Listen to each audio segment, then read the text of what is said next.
If everybody's ready, we're going to go ahead and get started. It is 4 p.m. Wednesday, June 5th, 2024. And Madam Clerk, I'm going to call this to order. Do we have any requests to speak or any correspondence on this item? No request to speak, but the council did receive correspondence in their red folders. All right, very good. Thank you. So, council members, let's go ahead and recess to closed session now. It is 4:01. Thank you.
All right, council members, if we can take our seats, and we'll go ahead and get started here in just 1 second.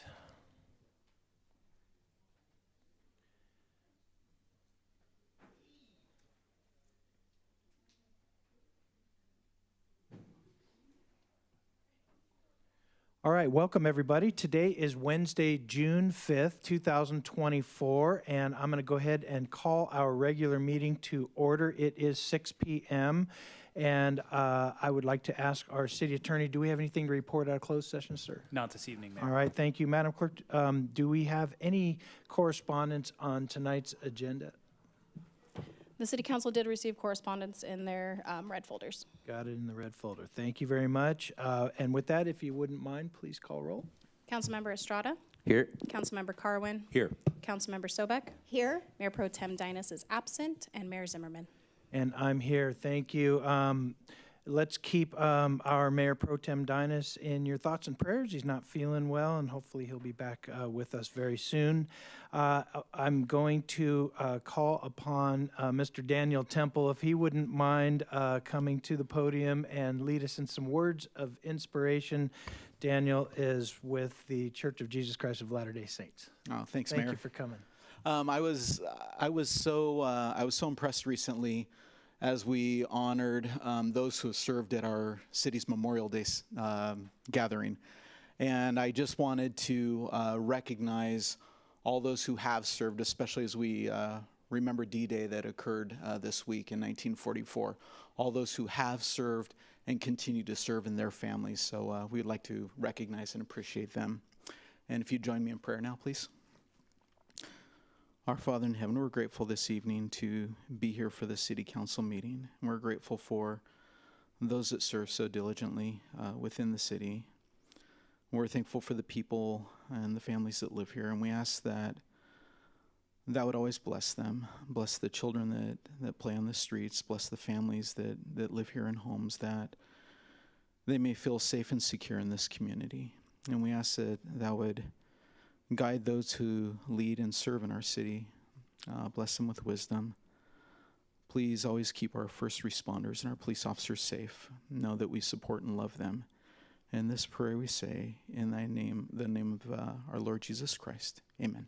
Amen. All right. Thank you. And thanks for those great words about our veterans. Really appreciate you being there. All right. So we are blessed to have our former city councilman, Tom Furman, with us. Tom, do you mind leading us in flag salute? Let's all please stand. Thank you.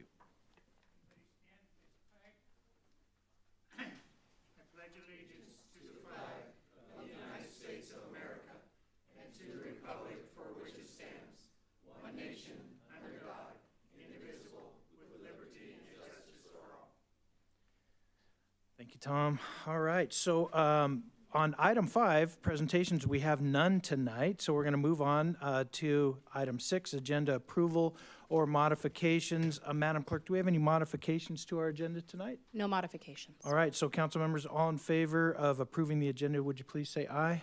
Aye. Opposed? Hearing none, our agenda is approved unanimously. We are now on item 7, public comments. This is public comments for non-agenda items. Before I get started, Madam Clerk, do we have any requests to speak on non-agenda matters? We do. All right, so let me just read this statement real fast. This is the time for members of the public to address the council about items that are not listed on our agenda. The Brown Act limits our ability to respond to comments on those matters at the time they're made, and each speaker will be limited to 3 minutes on any single item. And there's a screen up here that's got a little clock on it, so keep an eye on that when you're speaking. Madam Clerk, if you would call the first speaker, please. Lorraine Fritsch, followed by Angela Little. Welcome, Ms. Fritsch. Thank you. Honorable Mayor, City Council members, and staff. My name is Lorraine Fritsch, and I'm here on behalf of Luther Menifee Wilson. Our city is named after Luther Menifee Wilson, who staked a mining claim near Murrieta Road and Holland Road in 1880. He called it the Menifee Quartz Lode. On a recent visit to the Menifee History Museum, I read that Luther was considered a scoundrel who favored strong drink and young women. He died in 1899, and he was buried in an unmarked grave in Riverside. An unmarked grave in Riverside. Throughout history, an unmarked grave has signified disdain or contempt, and it suggests that the person buried there is not worthy of being remembered. My first reaction in learning this was, that's just wrong.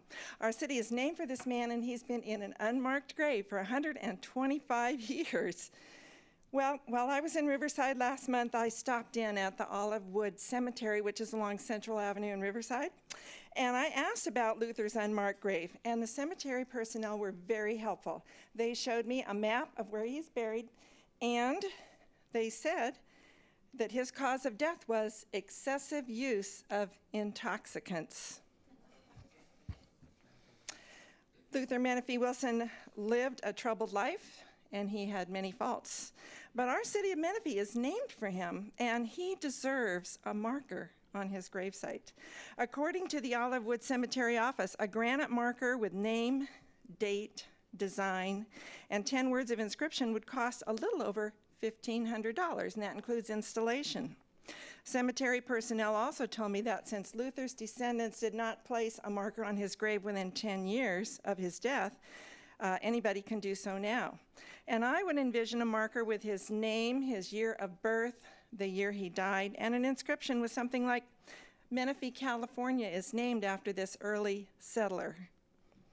And so I'm asking the City Council to put this on their radar and find room in the budget for an expenditure of $1,524 to mark the final resting place of Luther Menifee Wilson. Thank you. Thank you, Ms. Fritsch. We appreciate you sharing that very good idea. All right, next speaker is Ms. Angela Little. Welcome. Thank you very much. Good to see everybody. It's been a few months since I've had a chance to be with you. My first item of business is I want to make sure that all of you got an invitation to the MAC meeting coming up on June 13th. At that meeting, the Winchester Community Plan is going to be presented by Riverside County Planning Director John Hildebrand, and there will be a bunch of county staff there, and we'd love to have all of you there if you like. I have emailed you just before I came here a couple of items, including a map of the the Harvest Valley Winchester area plan that Mayor Zimmerman referenced in the March meeting. And by the way, thank you so much for all your comments in the March meeting. I got a special little giggle out of the cartographer gone mad idea, but we can talk about that more offline. Anyway, I think that's all I had for tonight, and I thank you very much for your time. Thank you for the invitation. Appreciate that. Next speaker, please. Chris Schultz. Okay. Welcome, Mr. Schultz. Are we working on the timer? Is that what we're working on? All right. If we don't have one, I've got one here to keep myself in check. All right. Good evening, Mayor, Council, community. My name is Chris Schultz. I am a Menifee resident, and I am also the Democratic candidate for Assembly District 63. I happen to live in Councilman Estrada's area over here.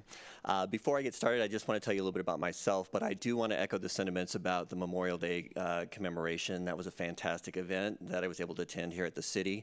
The nice thing about living in Menifee is there are so many fantastic community events that there is no way to attend them all, and that's something that I definitely appreciate. A little bit about myself. I am a husband of nearly 30 years to my wife, who is a small business owner. I am a father to 3 adult sons who are all in their mid to early 20s. One is a UC student at this point. And I am a public school teacher, career public school educator at both the high school and the community college level, just finishing up my 25th year in the classroom. I grew up in a very conservative area on a farm, so early on in my life I learned the value of grit, work ethic, stewardship, and skills like automotive and implement repair, welding, all those sorts of things. As a first-generation college grad, I have 2 undergrads, one in English and English education, and then a master's degree in education as well. I want to talk this evening about a few issues that are not only issues for our community, but for the state at large. Really, there are 3 reasons I got involved in this race. One of them, of course, I'm going to talk about first because it touches me on the daily, and that's education. We have really kind of lost our way in the conversation around education, and instead of talking about issues, we're talking about things that aren't making a difference for kids in the classroom or our graduates. We need to get back to having conversations about career technical education and how we make a path and a place for all students in the classroom so that they can see themselves either going to college or finding a place in a trade. And I've only got 3 minutes, so I'm down to 1:10, and I'm going to speed this up. Affordability, I don't have to tell anybody that we have an affordability crisis in California. It's tough to buy a home. Part of that's a supply issue. Part of it has to do with not building a lot of starter homes. If you are able to buy a home, you find your quality of life eroding relatively quickly by the time you're at the grocery store and the gas pump. And that definitely leads into the last thing that I want to talk about. I talked to quite a few people around economic development issues, and warehouses are one of those issues that tends to come up. Definitely a kind of economic development. One of the questions we do need to ask ourselves, however, is what do we want in the future? Because we always need to build infrastructure and workforce for whatever that is to make sure that our communities remain the kind of communities that we want for our children and our grandchildren. I'll wrap this up by asking for your vote in November and telling you that whether you agree with me or not, I always welcome the opportunity to have conversation. You have to represent everybody. But please do take a hot minute to learn about me. And again, I do live here in the community, so I'm perfectly open to any of those conversations at any moment. I am a pretty level-headed guy and a pragmatist, so I'll close with that and say thank you for the opportunity to address this body and this community. All right, thank you, Mr. Schultz, for introducing yourself to this council. Thank you. No other speakers. All right, very good. So if no one else has any more, we are going to move on. We are on item 8 now. This is council member updates and comments. I'll start with Councilman Carwin. Thank you, Mayor. Busy couple of weeks here. I attended a presentation by our district attorney, Mike Hestron, sponsored by our Rotary Club, in his talk on Prop 47 and an amendment to Prop 47 that he's spearheading. Prop 47 was the law that moved the misdemeanor rate up to $950. It also changed the ability to compound misdemeanors into a felony if done consecutively over a number period of time. He's looking to reverse both of those policies. I attended the art affair at the San Acero Center, and that was featuring digital art by Santa Rosa Academy students. That was excellent, and included in it was a short film festival, 5-minute films by the students, and it was just outstanding to see what they were able to do and the wide variety of creativity that they were able to accomplish. I stopped by the Sun City Farmers Market, as I try to do every Saturday. That's going gangbusters there. On last Monday, I attended ICSC, which used to be known as the International Conference of Shopping Centers, but now they just call it ICSC because they don't want to call it shopping centers anymore. So it just says ICSC on everything. And I've undermined their strategy by saying it right out loud like that. But I attended that with Councilmember Sobek and some of our city staff. We had some great meetings. One of the things that we learned that we now have for the first time that we never have is second generation retail space of decent size. So a lot of retailers who everybody says, why don't you bring these people into the city of Menifee? It's because they don't want to build their own buildings. They need a place to move into, and we finally have two. We've got the 99-cent store and the Rite Aid over at Murrieta and Newport that are large size, second generation. So some exciting things are in the works for that. I participated in a stakeholder interview for a regional economic development brand initiative, talking about things that might help us bring awareness to the region and the city. As was mentioned by Dan, I attended the Memorial Day Remembrance Ceremony, a well-attended event, always one of the best events we have. Council member Sobek and I attended the Tiny Tots graduation at Lazy Creek Rec Center, which is the transition from pre-K up into kindergarten. And later that same day, Councilmember Sobek and I attended the Teen Recognition Awards at San Acero Center. So we got to see the entry into the world, and then the later end, so that the Tiny Tots into the teens on the same day. It was like a time machine because Mikey attended both of those and his whole system. So our director for that program is part of it. It's just it's amazing to see the progress of it. I attended the Arts Council Menifee's Got Talent show. That was fantastic. Local talent. It was amazing. Anahi Rodriguez performed, and she's fantastic. And our own Chamber of Commerce president, Jason White, kicked off the show with a song from Willy Wonka.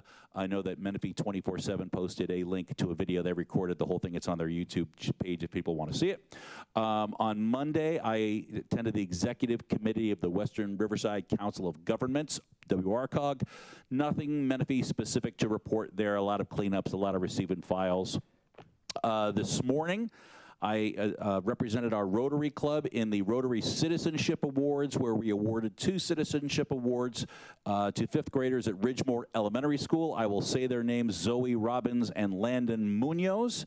It was great to see them. They're always so excited because they get a big medal that goes along with it. It's like that scene in Star Wars where they get the medallion over them. It was spectacular. And then I participated in the filming of a vignette for the WRCOG General Assembly that's going to be broadcast, so Menifee will be represented in that. And then I will wait to hear from the mayor what I missed. That's right, you did. You missed a couple. All right, great report, thank you. Councilman Estrada. Thank you. So I was absent my last council meeting.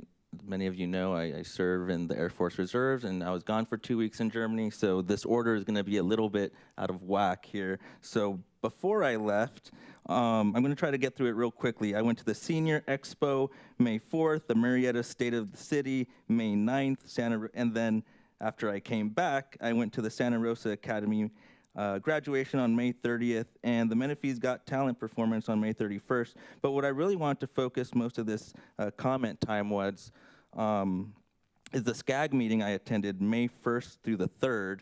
And at that meeting, I just want to give everyone an update. The membership dues that we're paying annually to SCAG are about $15,000.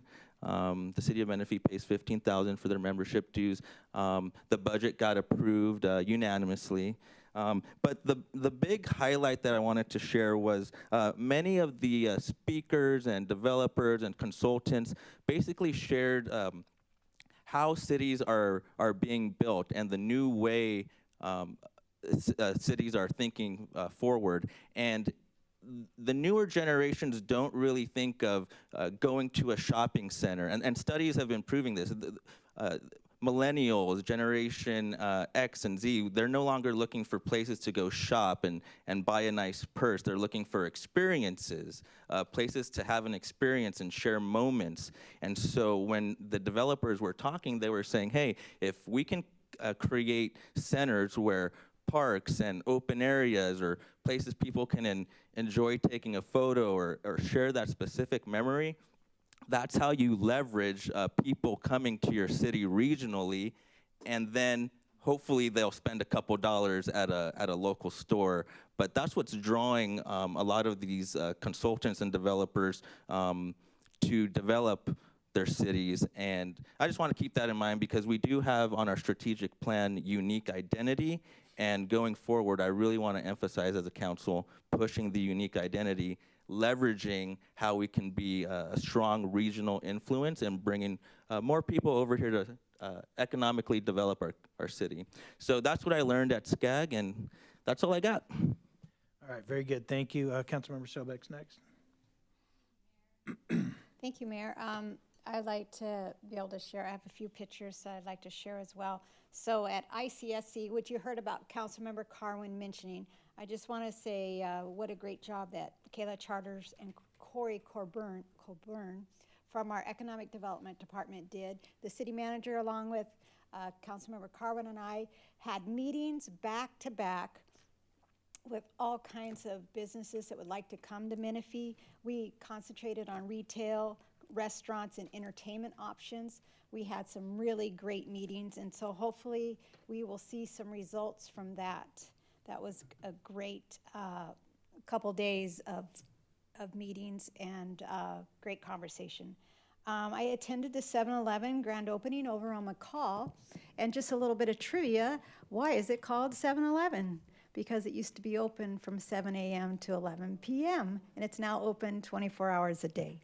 So on that, I attended the Banner Park Village Park grand opening, and thanks to our community service department, they put on a movie, The Little Mermaid, as well for those in the park. And I think I have a picture, yes, Banner. This is the splash pad. This is our first splash pad that we have. It was a little cold that night, but the kids were excited to be there, and the families were very excited to be there to enjoy a movie in the park. It's a little chilly for our first night, but I don't think we're going to hit that this week. It might be a little warmer.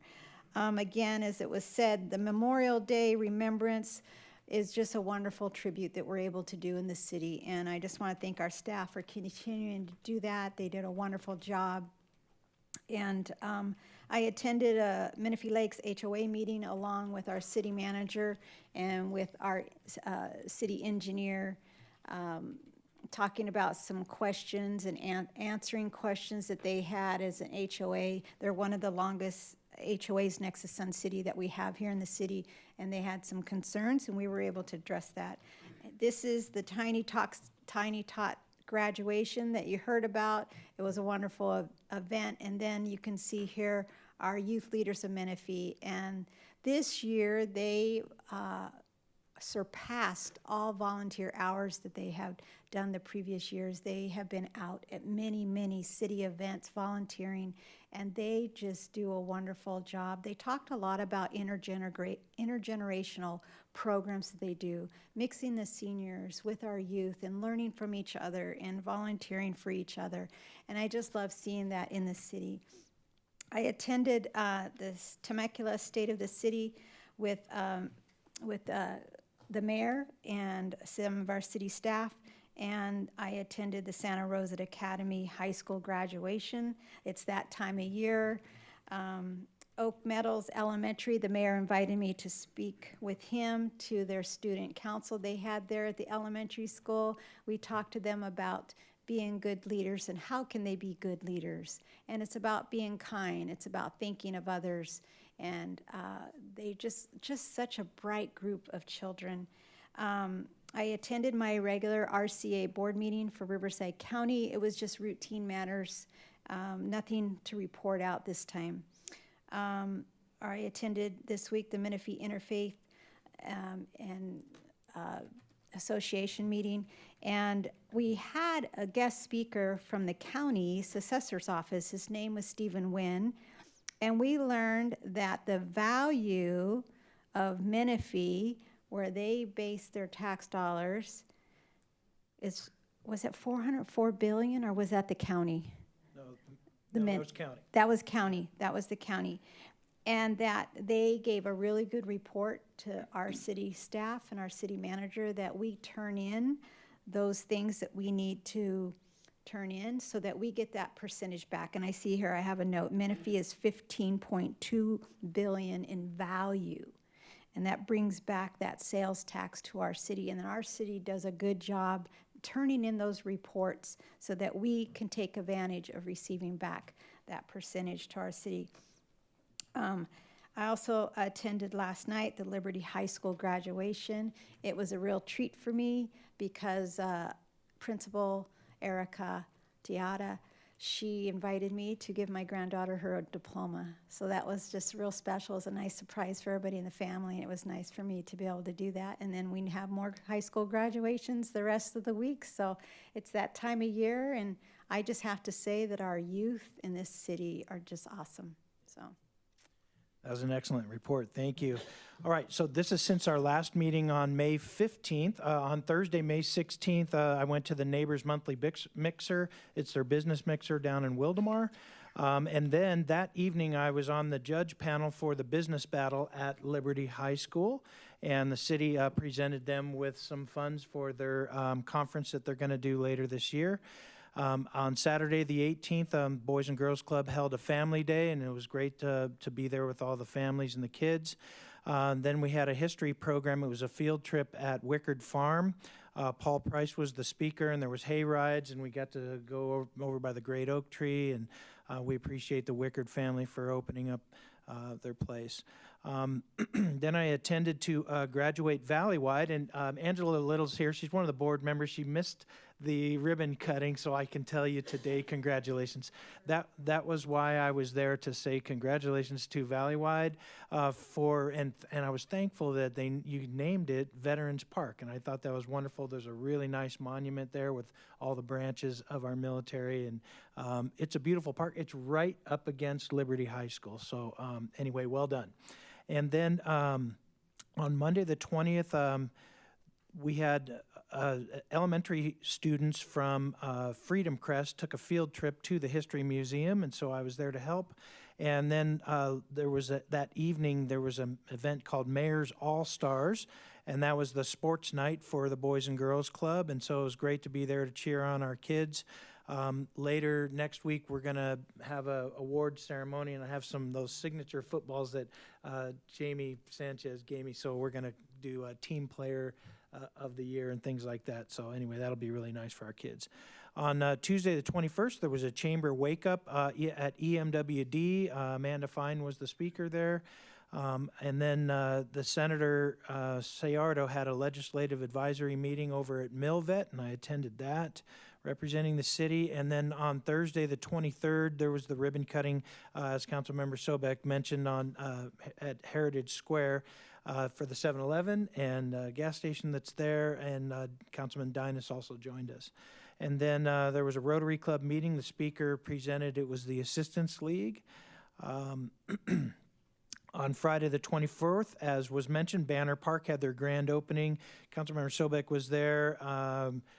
Our Planning Commissioner Randy Madrid also joined us, along with Parks Commissioner Peterson, as well as Bill Ackerman. And so they handed me the scissors, and I said, you know what?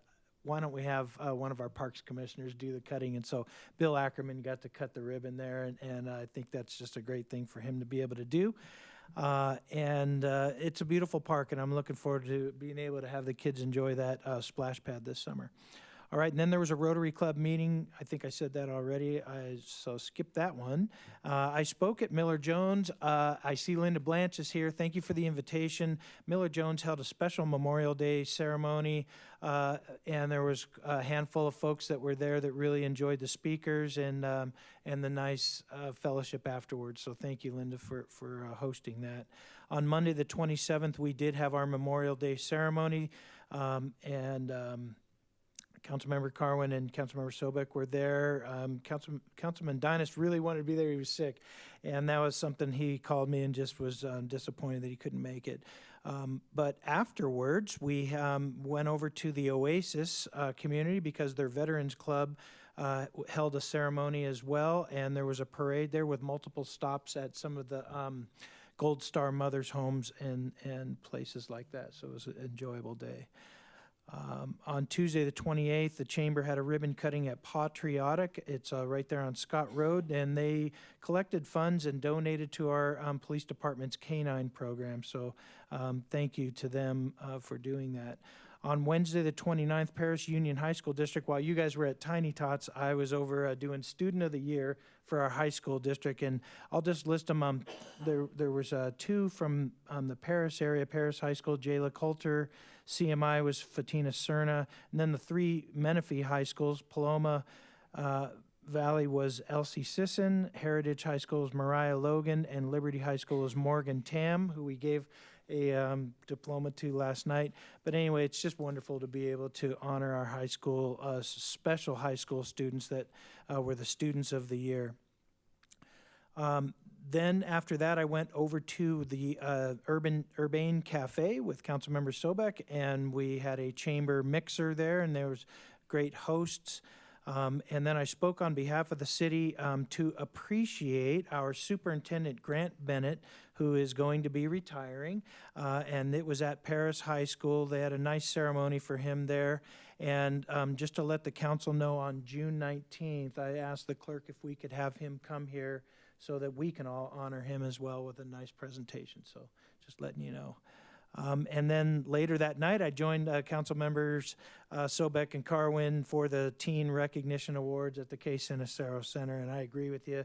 We're in good hands with our high school students. You could just tell that they love this community. And then on Thursday the 30th, Councilmember Sobek and the city manager and I were at the State of the City for Temecula, and Mayor Stu Stewart did a wonderful job presenting. And then I went to the graduation ceremony at Santa Rosa Academy, and both Councilman Estrada and Councilmember Sobek and I all got to speak and had a little roles there to congratulate those students.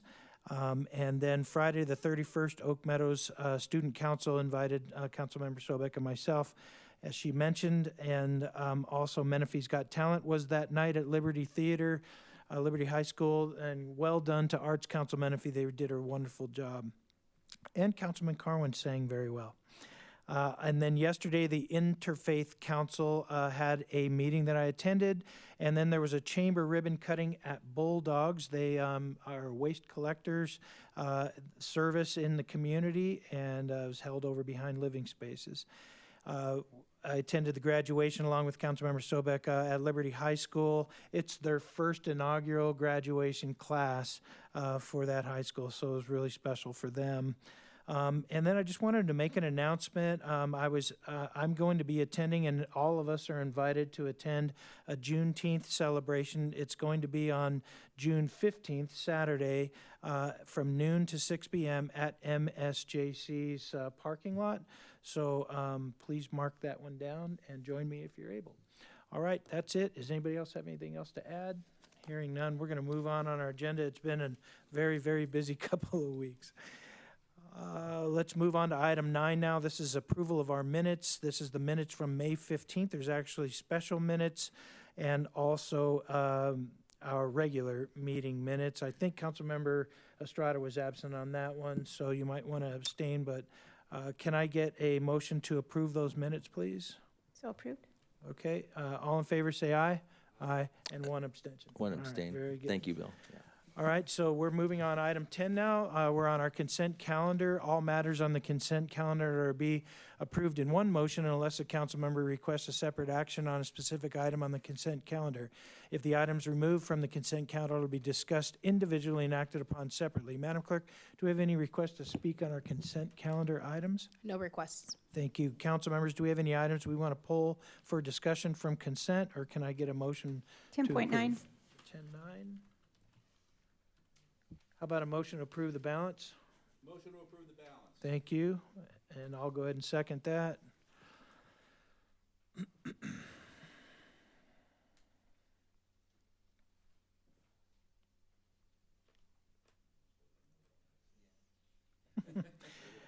All right, so that passed with 4 yeses and 1 absent. Now we're going to go to item 10.9. This is the bid award agreement with Leona Builders for the construction services La Piedra Road, right there in front of Bell Mountain Middle School. It's an ATP project. Did you want to report, or do you have I questions? just wanted to bring it to the community's attention. And Mr. Fiddler, can you just share what's going to happen there and the start date and end date? Because I know that staff has worked really hard to make this happen during the summer when the children are out from school and the college.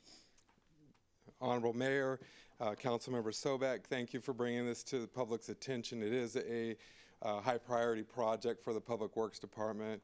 As Councilmember Sobek has indicated, we are trying to get this completed while school is out.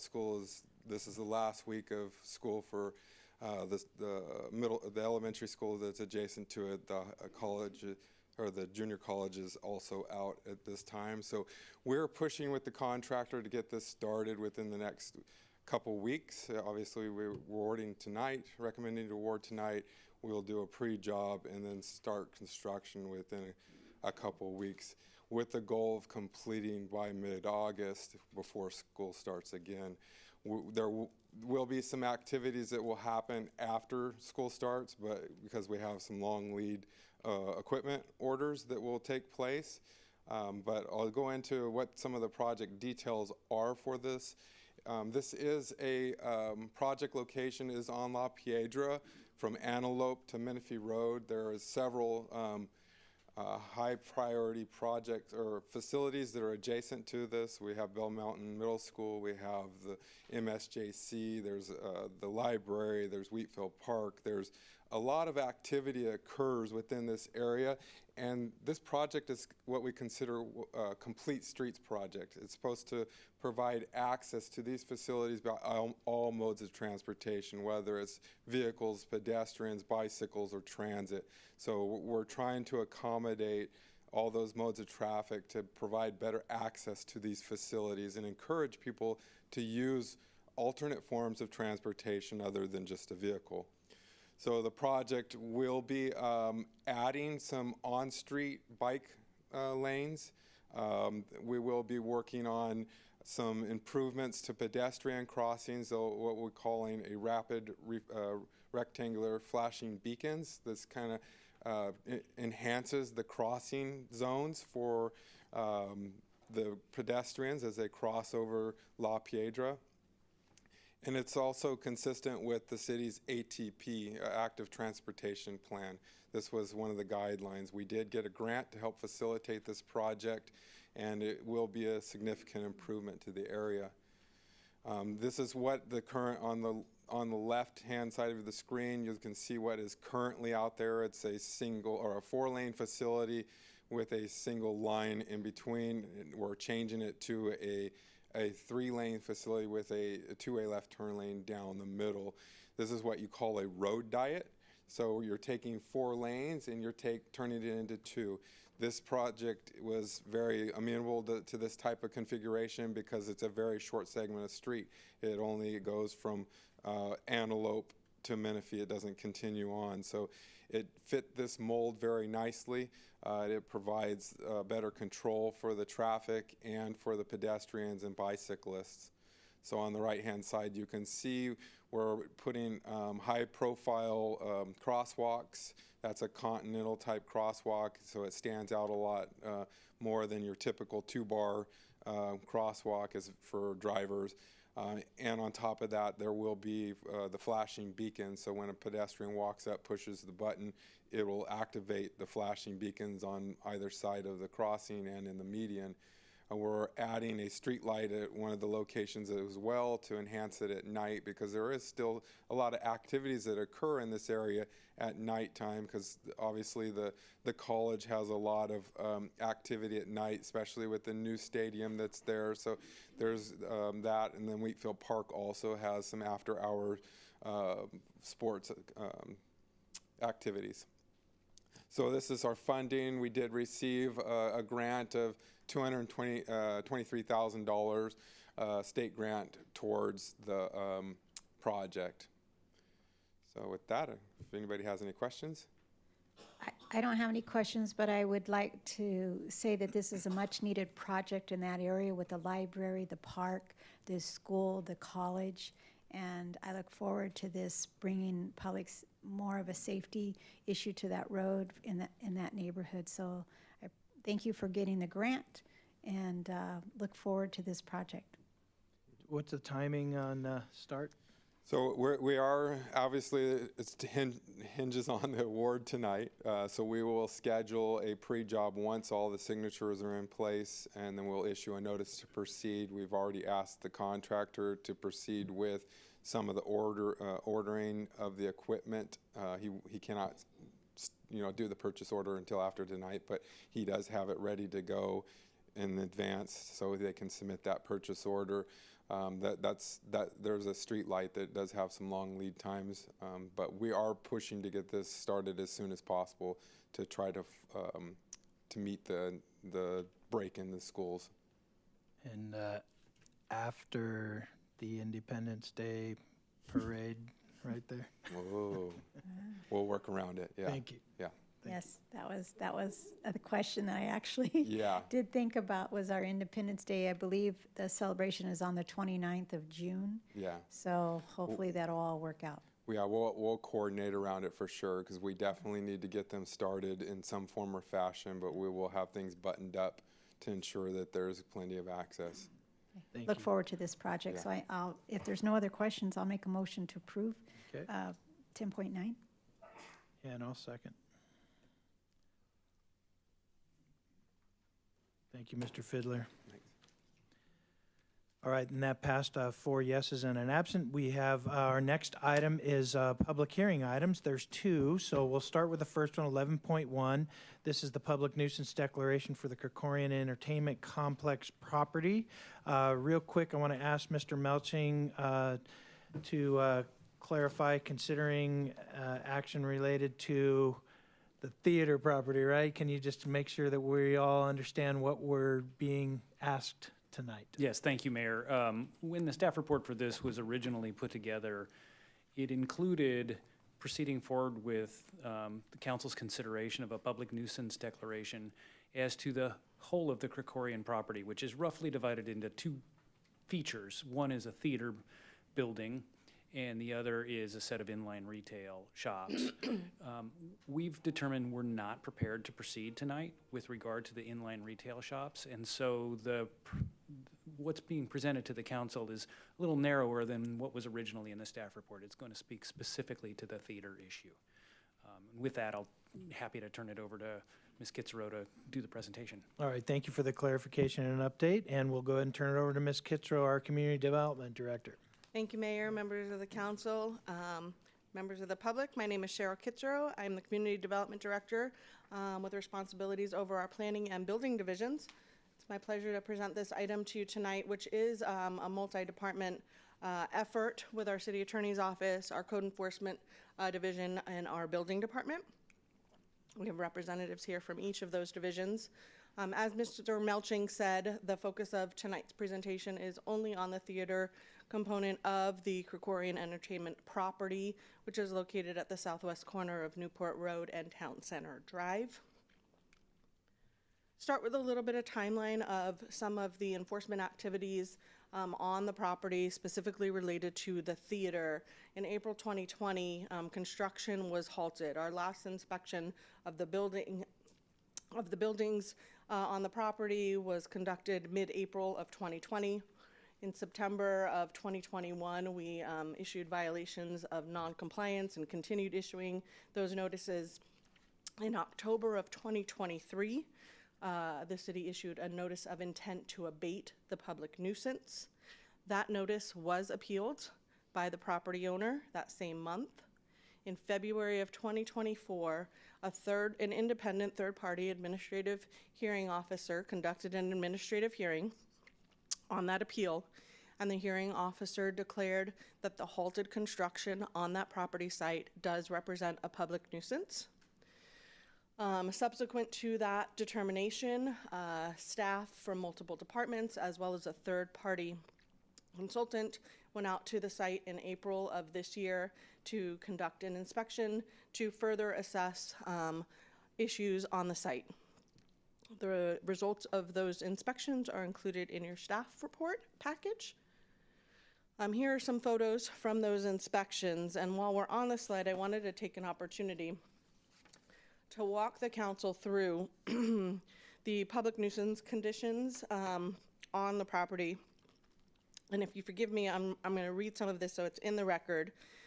Section of our Muni Code 11.20.020 A2. Public nuisance is any premises, buildings, or other structures or portions thereof that is partially constructed or destroyed or allowed to remain in a state of partial construction or deconstruction for an unreasonable period of time. As used in this section, the term unreasonable period means any portion of time exceeding the period given to a responsible person by the city for the complete abatement of this nuisance condition with all required city approvals, permits, and inspections.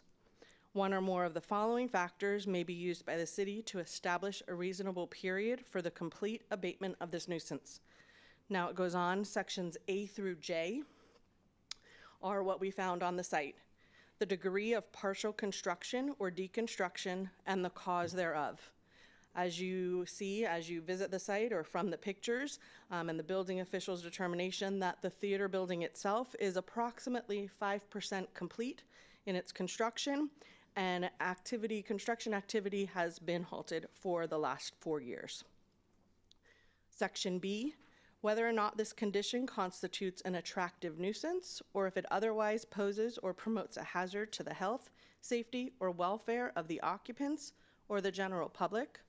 Over the past several years, the fencing that secures a site has not been properly secured. We have had multiple citations for graffiti, and there was a fire on the property earlier this year, so it's clear people are getting access to the site. C, the degree of visibility, if any, of this condition from public or adjoining private real property. The project location is located on Newport Road, our primary commercial corridor through the city. It is very visible. The structure that exists there today is higher than the screen fencing and is also visible from adjacent residences. Section D, the scope and type of work that is needed to abate this nuisance. The structure has been exposed to the elements for the last 4 years, and with this recommendation, staff believes a demo is the best next step. Subsection E, the existence of any current and valid approvals, permits, or other entitlements for the partially constructed or destroyed building or structure. The building permits on the project site were expired in 2023 and have not been resubmitted or reapplied for. Subsection F, the promptness with which a responsible person has applied for and obtained all required city approvals and permits in order to lawfully comply with the nuisance abatement actions. No activity for new permits or abatement on the theater have occurred. Subsection G, whether or not a responsible person has complied with other required technical code requirements, including requesting and passing required inspections in a timely manner while completing nuisance abatement actions. Little to no abatement action has occurred on the site over the past 4 years, but none of it has been substantial or significant as the structure still stands. Subsection H, whether or not a responsible person has applied for extensions to any required permit or renewed an expired permit, as well as the number of extensions and renewals that a responsible person has previously sought or obtained from the city. And as previously stated, the applicant had never submitted or requested extensions or new applications for the theater structure.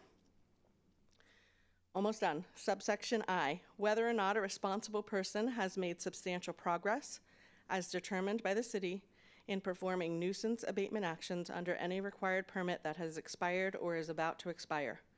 There has not been substantial progress to abate the nuisance.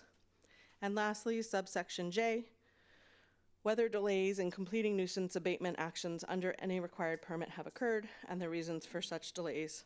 As we are here, there have been significant delays in moving the project forward and abating the nuisance.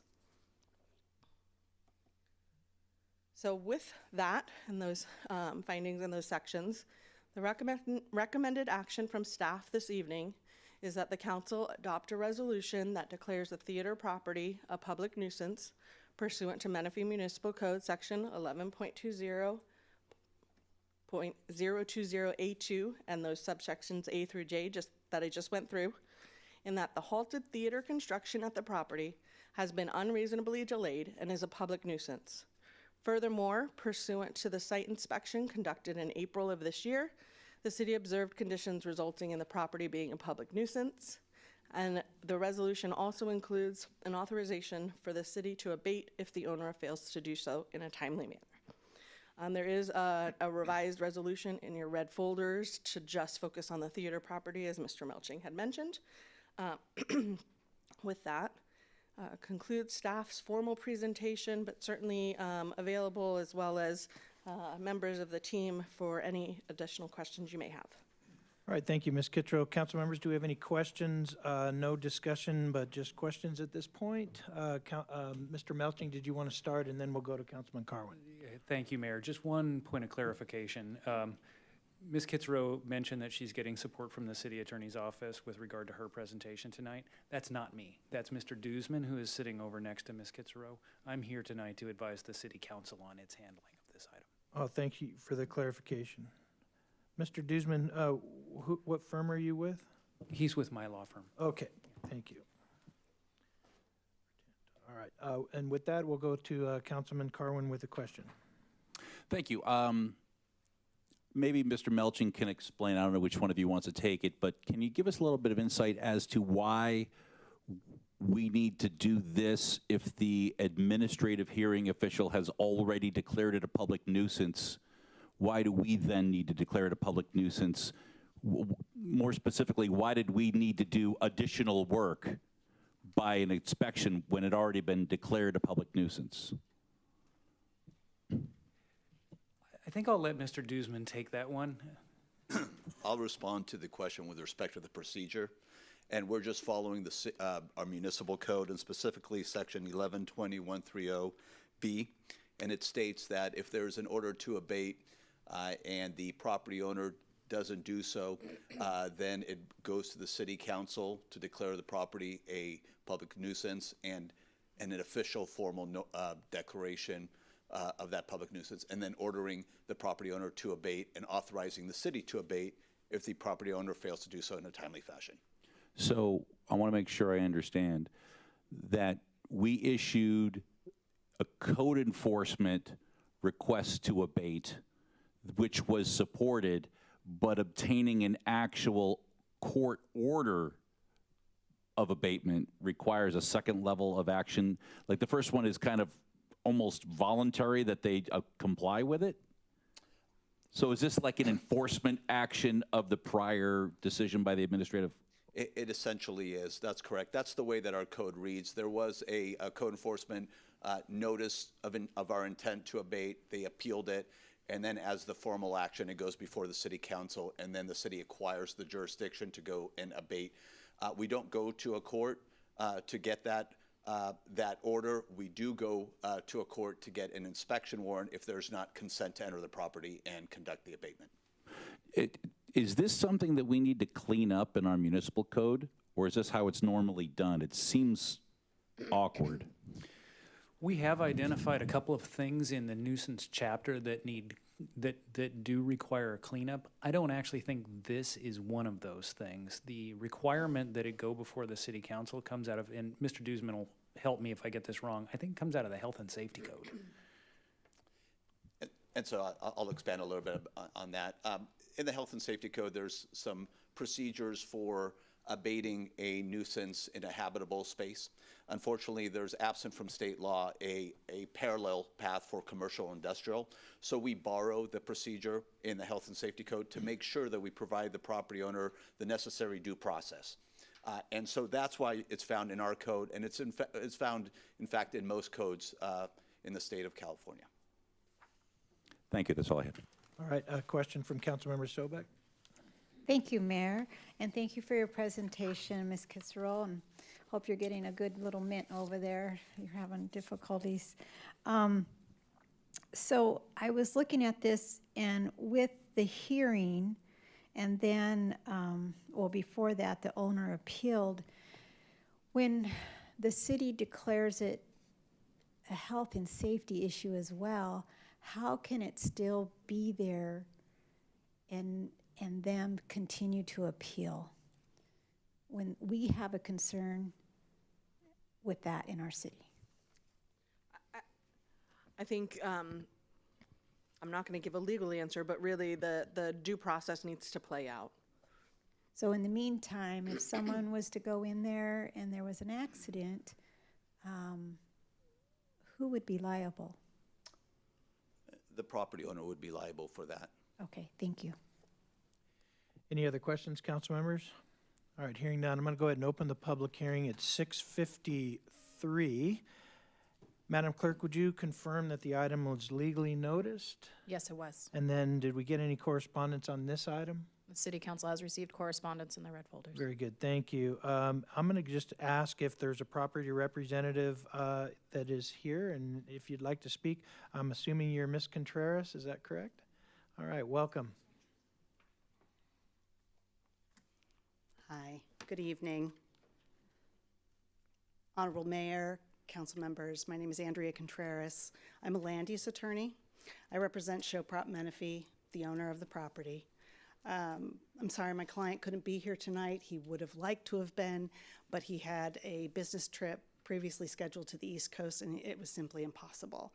I don't want you to take that as a measure of his lack of interest. I have submitted a letter to the record, and you probably received it yesterday, but probably haven't had the ability to review it. I'm going to hit some highlights. I'm not going to dive deep. I think first, I just want to mention that I do discuss in my letter the financial issues, the pandemic issues, the things that all work together to keep my client from being able to carry out the vision that he had for this property. It's new information to us right now that we're not going to talk about the retail, but I appreciate the city attorneys mentioning that. What wasn't mentioned earlier was that about a year ago, my client met with the city. We had a minor plot plan amendment that allowed the retail to go first and the theater to go second. So originally, the theater was supposed to be constructed first, and then the retail was supposed to go. But because the retail appeared to be more viable, we switched it up. We submitted an application for new permits for the retail last August, and we've participated actively in that application process. My understanding is that we are close to having permits issued for that center. I think it's important to note at this point that the inspection report, while it does identify a number of issues, and it does not conclude that demolition of these structures is required. As far as I know from everything I've read, I'm not an engineer, but I haven't seen anything that says that there's an emergency right now. There are potential repairs that can be made. In some cases, more intensive testing is going to have to take place, but there are actions that can be taken that could avoid demolishing these structures that have required millions of dollars to put there in the first place. Given that the notice of abatement was issued more than 6 months ago, I don't think it's an emergency right now. I also want to let you know that in the last few months, we have received purchase proposals from 3 viable buyer candidates. The group we are trying to move forward with now is entertainment focused. They've met with the city manager, other city staff to determine the work necessary to bring their project visions to fruition. All of these candidates have financial backing and they're ready to hit the ground running. If they're allowed to complete their due diligence, the millions of dollars invested in the existing structures will not have to go to waste, and the city will be able to see a thriving development sooner rather than later. I also just want to mention that we have appealed the hearing officer's decision. We filed a petition for a writ of mandate in the Riverside County Superior Court. So I don't think that finding that the hearing officer made can be considered final at this point.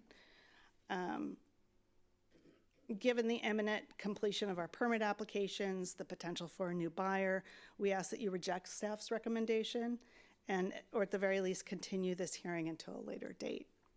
Thank you very much for your time. All right, thank you, Ms. Contreras. I appreciate you taking your time tonight. So, Madam Clerk, do we have any requests to speak from the public on this? We do. I have Anthony Villasenor. All right, welcome, Mr. Villasenor. It's an honor to speak in front of you tonight. I have good news and bad news. The good news is we have an entertainment complex that wants to come to your city. They have been in business over 50 years. They call themselves Ultrastar Multitainment Centers, and they're open in Carolinas, in Arizona, and here in San Diego. The bad news is the theater industry is in big trouble. It has been since the pandemic when we all had to go home and we couldn't go see our favorite movies. So what they've done is they've changed their concept to a multitainment concept. So we have now bowling, and we now have pickleball and padel. So those of you who don't know what that is, pickleball is the fastest growing sport in the US. Padel is the fastest growing sport in the world.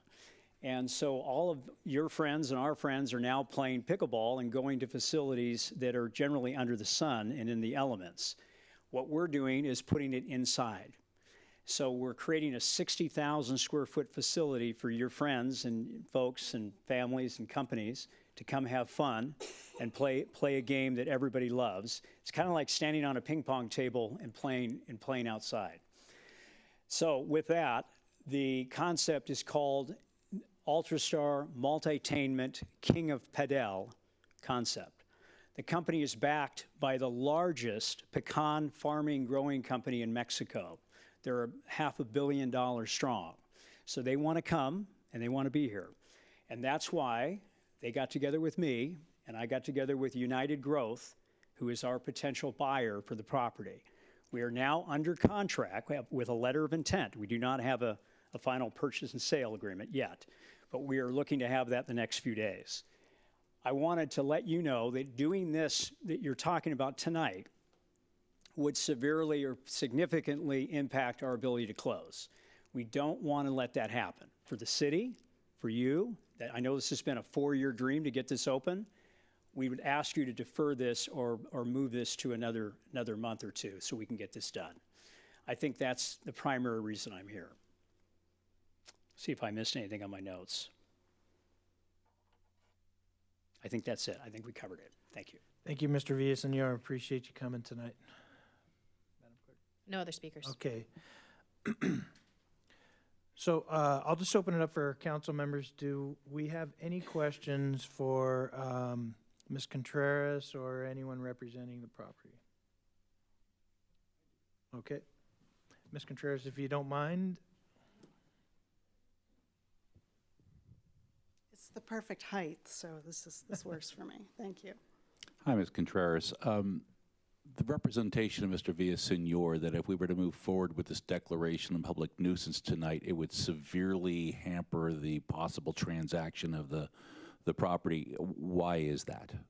I believe that's because if you order us to demolish that building, then they would have to come in and start from scratch, and it would take more time, it would cost more money. I believe that they are able to refurb what's there now, make it safe and make it buildable, and that's going to be less expensive and take less time, frankly. It's my understanding that we've got an engineering report that was presented by Ms. Kitzrow that says that our city engineers wouldn't approve the current condition. They're recommending it be removed from the property because of what they're finding.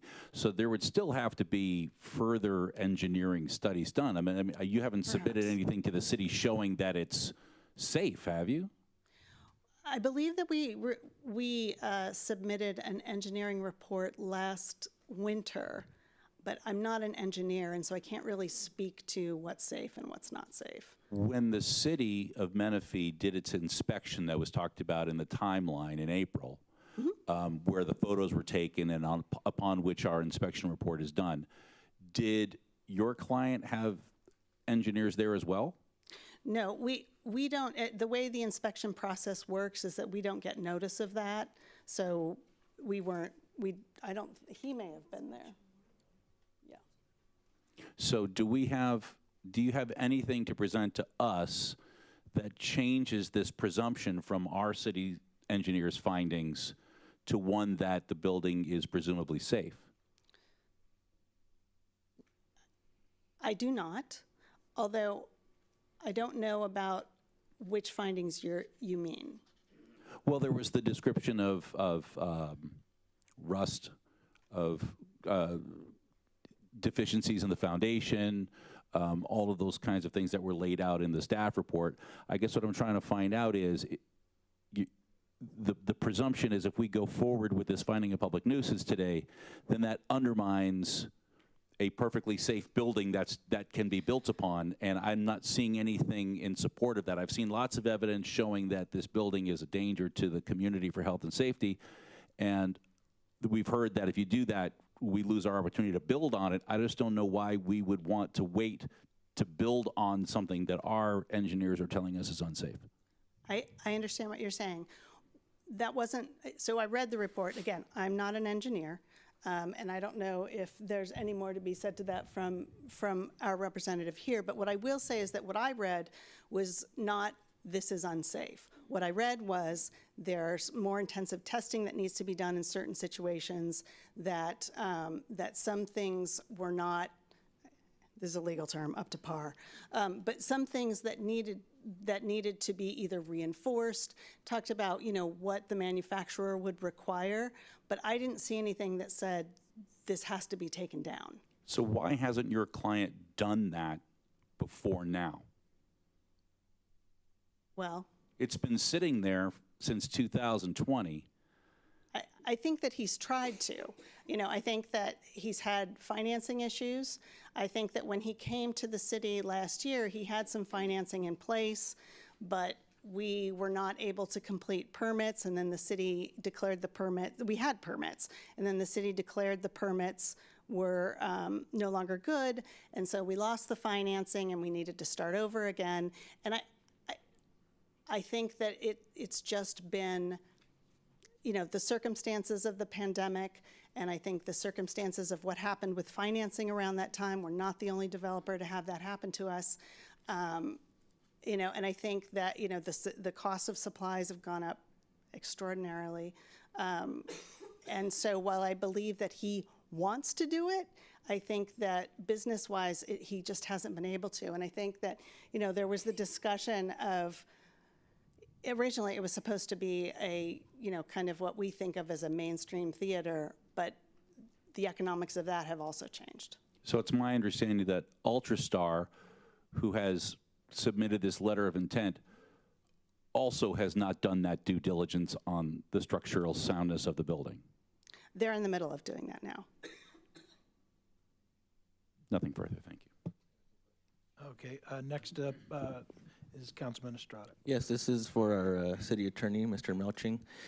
Theoretically speaking, if the council were to take action on this resolution today, does this governing body can reverse course, can it not, in the future and rescind?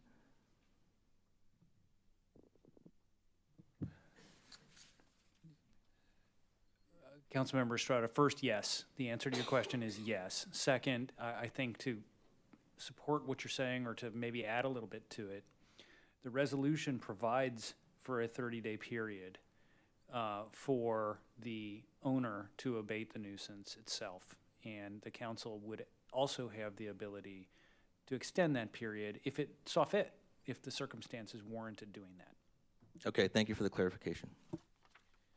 Councilmember Sobek. Thank you.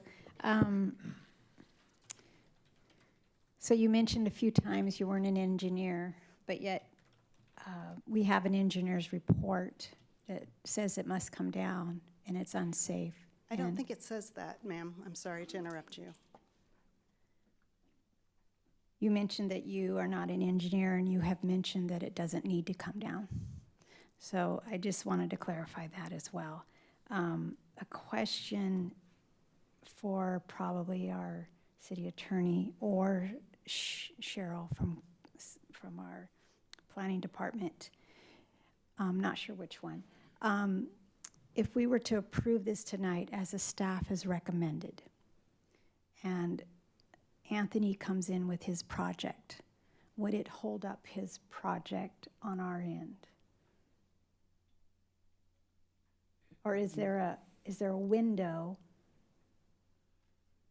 where they can finish their process with Mr. Krikorian and purchase the property? That is a question that's better directed to Ms. Kitzrow. Okay. Technically, there's nothing about what you're doing tonight that would forbid another application from coming in on the property in the meantime. There's nothing that would forbid that. The reason that Ms. Kitzrow might have something to add is that from a timing standpoint, how long it would take those applications to come in and be evaluated and be processed, and how that reconciles with the 30-day period that appears in the resolution, that's a different issue. Thank you. Ms. Kitzrow, do you have anything to add? I will agree with Mr. Melching. If a new application came in, even if it was for a revision to the entitlement, we could not process and approve something in 30 days. It would take several months. But somebody could, if a sale was pending, they could move forward. Submit. They could submit. And we would process. Okay. And I appreciate you looking at the city of Menifee. There is we do need an entertainment complex, so thank you for looking at the city of Menifee. We have had patience and we've had understanding with this project. It's been 4 years, and here it is the 9th hour, and Mr. Krikorian has made promises in the past and has not met those. So it is the 9th hour. I would have hoped this would have come in sooner. And so I just want you to know we've been very patient and understanding, knowing that the state did shut him down during COVID. He was ahead of schedule. We've tried to work with him and be patient, but it's at a point where we're here tonight. So that's all I have to say. Councilmembers, do we have any other questions of the property representative All right, hearing none, I'm going to close the public hearing at 7:09. At this point, we can give our thoughts and have a discussion, kind of get a feel for the council. If we don't want to talk anymore about it, we can simply make a motion. So floor is open, council. Go ahead, Councilman Carwin. Move to approve. All right, and I'll Second. Okay, go ahead. I got a second from Councilmember Estrada. Mayor, Yes, sir. just for absolute clarification, Yes. the move to approve is the revised resolution that was presented in the red folder that speaks only to the theater facet of the property. Thank you for the clarification.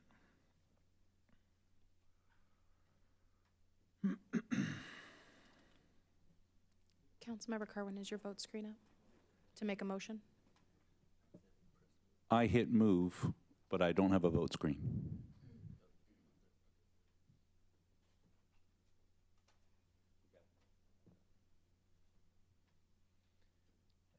No vote screen here. All right, I apologize. If I can just do a roll call vote. Councilmember Carwin, Aye. Councilmember Estrada, Aye. Councilmember Sobek, Aye. and Mayor Zimmerman. Aye. That passed 4-1 with Councilmember Dynas absent. All right, thank you very much. We're going to move on our agenda. We're on item 11.2. This is the 2023 Delinquent Solid Waste Account for Collection on Riverside County's property tax roll. And I believe Ms. Corey Jones is here with us.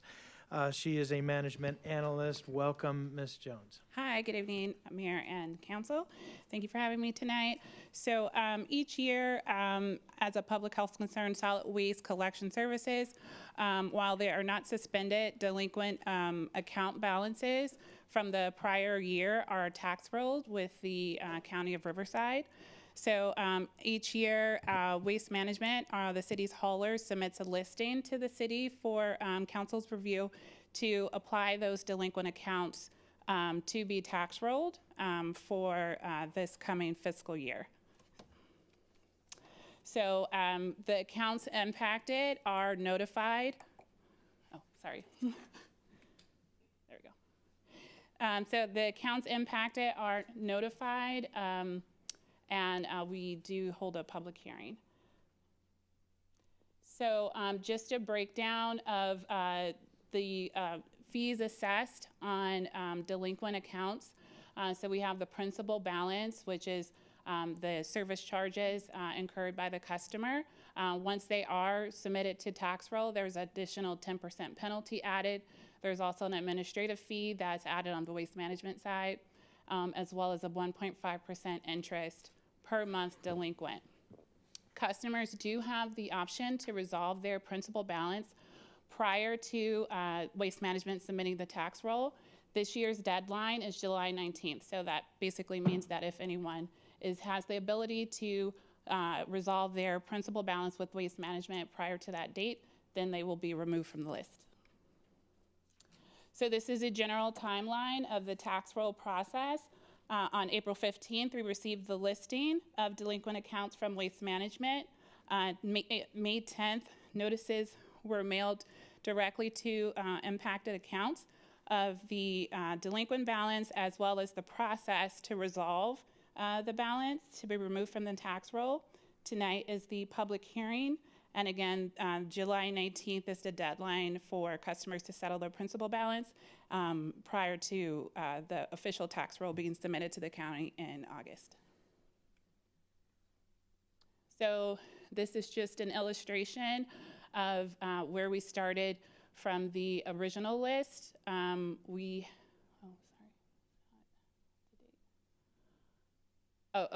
So during the time of receiving the initial listing, there have been some payments and accounts resolved.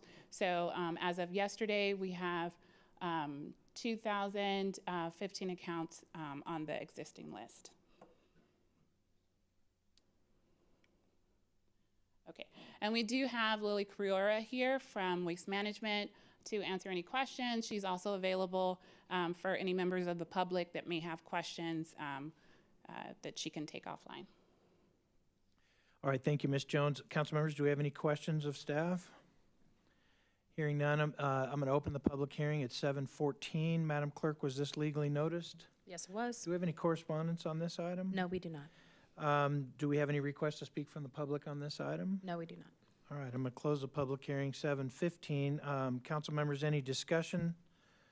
Can I get a motion? What we're going to do is approve the 2023 solid waste delinquent report from Waste Management for placement on the fiscal year 24-25 property tax roll for collections, and adopt a resolution authorizing the collection of the delinquent solid waste charges on annual property tax roll. So moved. Okay, Second. there you go. Thank you.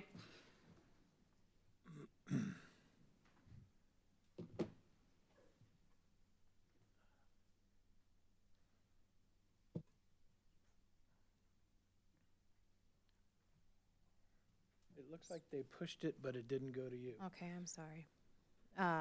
If you don't, Councilmember Carwin, do you mind stating your vote? Aye. Councilmember Estrada? Aye.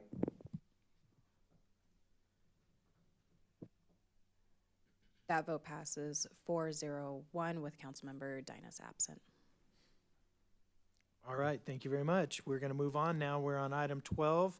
This is our discussion items. There are two. We'll start with the first one is 12.1.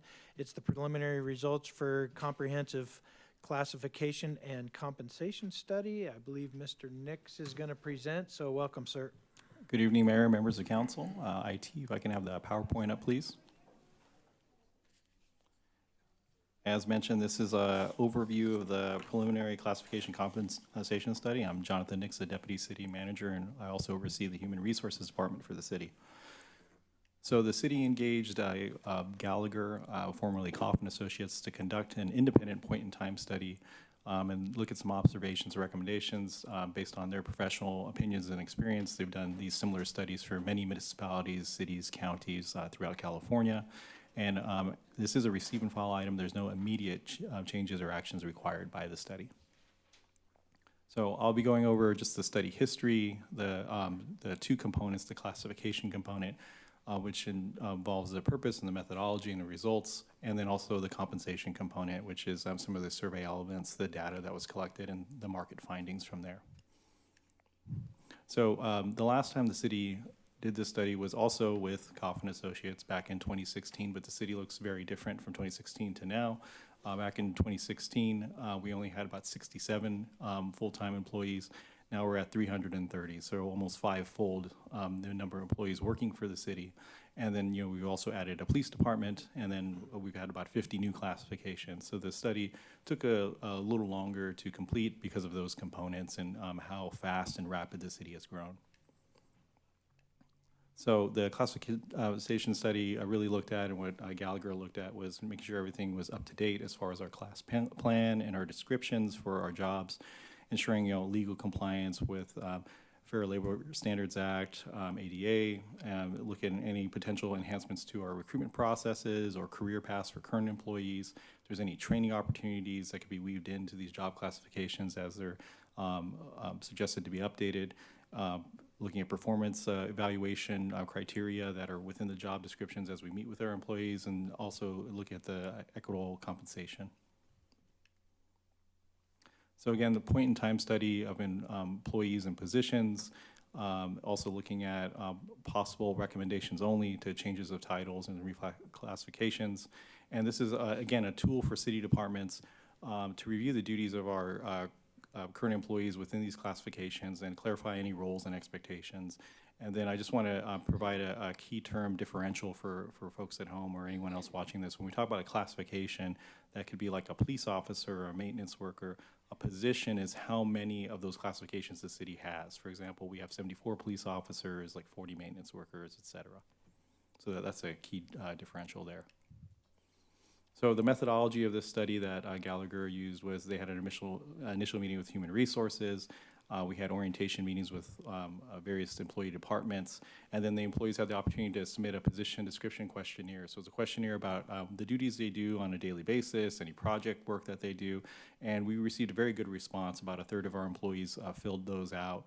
And I will note that although 98 represents a third of our employees, Some employees did it in a group basis, like a group of the maintenance workers would fill one out and submit it. So we might receive one that maybe represents like a group of 10 employees or management analysts, and et cetera.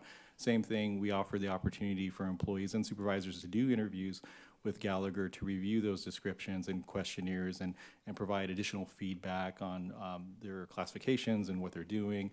And we did those in the group setting and individual setting, so quite a few interviews done, and some of those done in those larger groups as well. And based on that information, Gallagher proposed some changes to our concepts and our class descriptions based on all that interaction with our employees.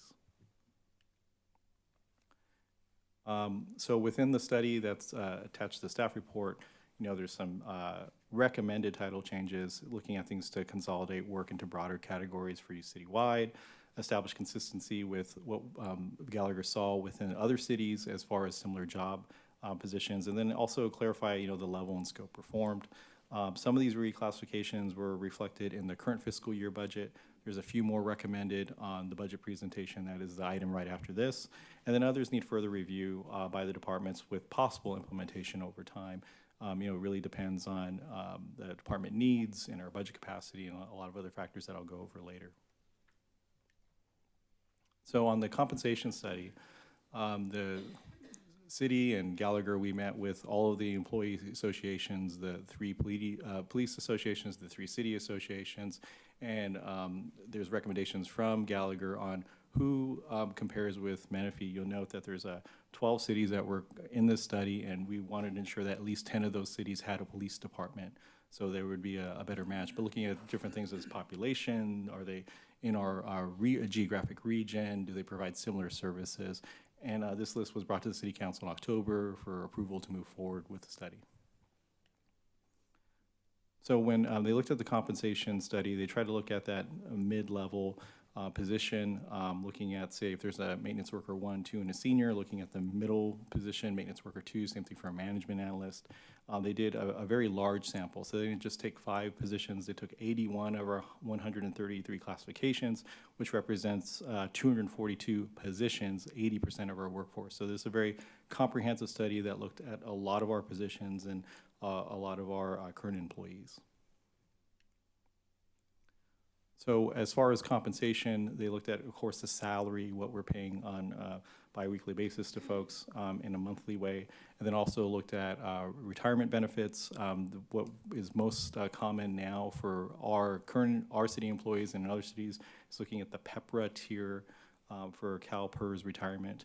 And then some other elements as far as, deferred compensation provided, insurance, as far as medical, dental, vision insurance, leaves for vacation and holidays, if any auto allowances are provided. What was separated out in the study is any kind of specialty pay. So that's pay that would depend on the individual. So there's certain things like maybe an education incentive or some different things in the police department for specialty assignments that really depend on the individual, not the position, if the individual has additional training and certification. So that was separated out from the base study, but the information is within the study. So again, they collected information on those components, looking at the class descriptions, MOUs from those different organizations, their charts, salary information, description to description. So they would look at, is a maintenance worker in our city versus a maintenance worker in another city, a 70% match on their duties and functions to make sure they're trying to do as much apples to apples comparison when we're looking at those compensation elements, and also following up with a few of our departments.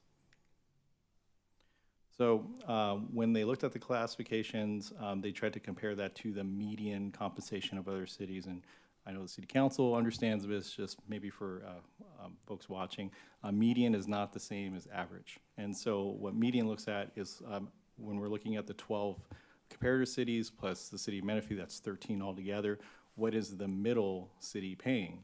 And then what COF's proposed is when you're looking at that city number 7 and what they're paying, setting the market at either 5% below that city number 7 or 5% above that city number 7. So that was what was proposed in the study as far as looking and comparing what the city of Menifee employees are making versus the 12 cities. So overall cost findings were that looking at the base salary, so just what people are making on a monthly basis as far as direct pay, this market results that are that group of 242 positions are 5.7 above the median. And that ranges from some positions are 13% below the market, some positions are 27% above the market. And then 25 of those benchmarks are within that 5% of the market median. But when you look at total compensation for positions, looking at not just that salary, but the health benefits, the dental, the vision, insurance, leave pay, the city's actually does slightly better at 6.2% above that median. And that range also shifts with the positions from 10.8% below the market to 23.4% above the market, with 27 benchmarks within that market median as well. So total compensation is recommended to review the marketplace moving forward as well.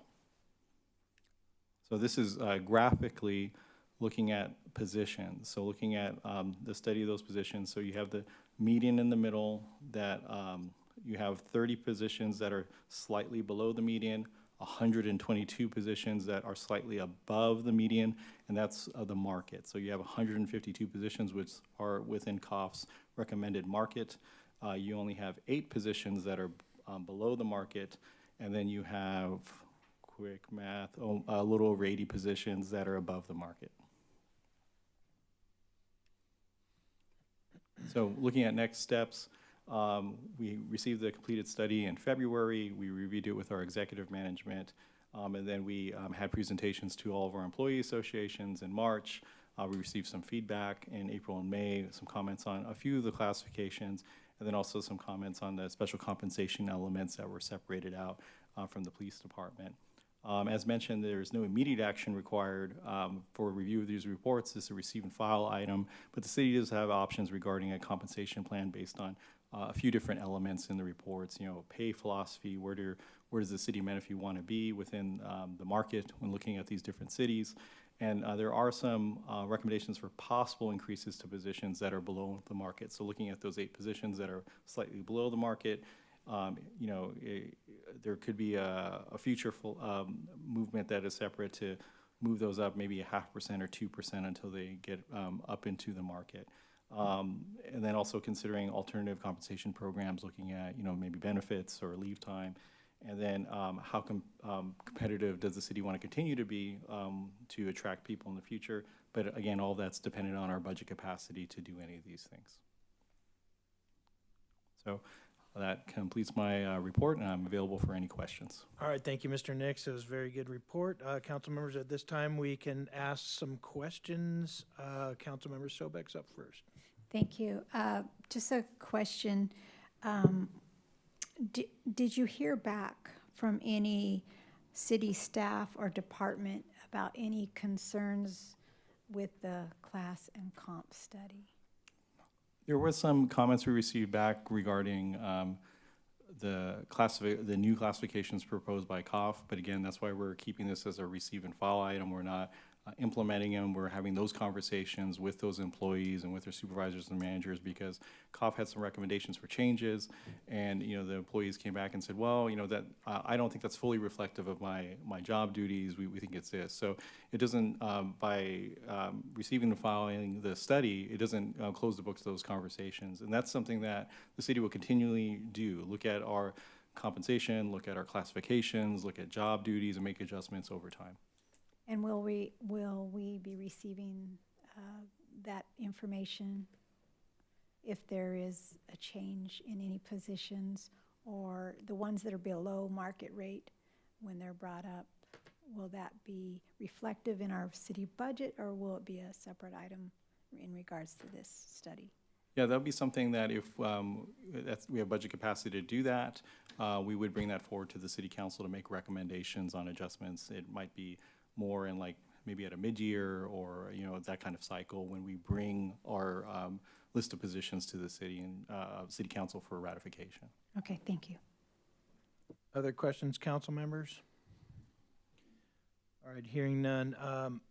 Madam Clerk, do we have any requests to speak on this item? No, we do not. Any correspondence received on this item? No, we do not. All right, council members, any other discussion, or we just receive and file? Hearing none, thank you, Mr. Nix, we appreciate it. Let's go ahead and move on with our next item. This is 12.2, our mid-cycle budget adjustments and fund balance policy, and our Chief Financial Officer, Mr. Hickey, is here to present the item. Welcome, sir. Thank you, Mr. Mayor. It's my pleasure to be here this evening. Again, my name is Travis Hickey. I am the CFO here for the city, here to present our kind of final stage of our mid-cycle budget update. And so just kind of as a review, this is, we're in the middle of a 2-year budget cycle. And so we are on just now finishing year 1, going into year 2. So we've been working on this basically since April. We'll go through some of those milestones as we get into the presentation. But what we're looking for from the council tonight, among other things, is to adopt the recommended changes for our budget for 24-25. This is also sort of the kickoff of our branding for the year that culminates with our State of the City address in October. And so Mayor Pro Tem Dines has selected Hometown of Heroes as our theme for this year. And so this will be reflected within our updated budget document that the council should have a copy of that as we speak. And to remind the council and the public, we had a workshop at our last council meeting. This was May 15th. And so most of these slides were presented at that time. So I will go through these rather quickly, but please stop me if there's any questions as we go through them.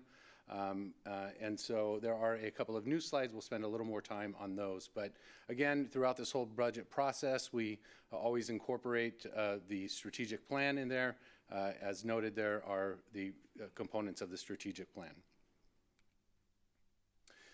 So the presentation will kind of follow this overview here.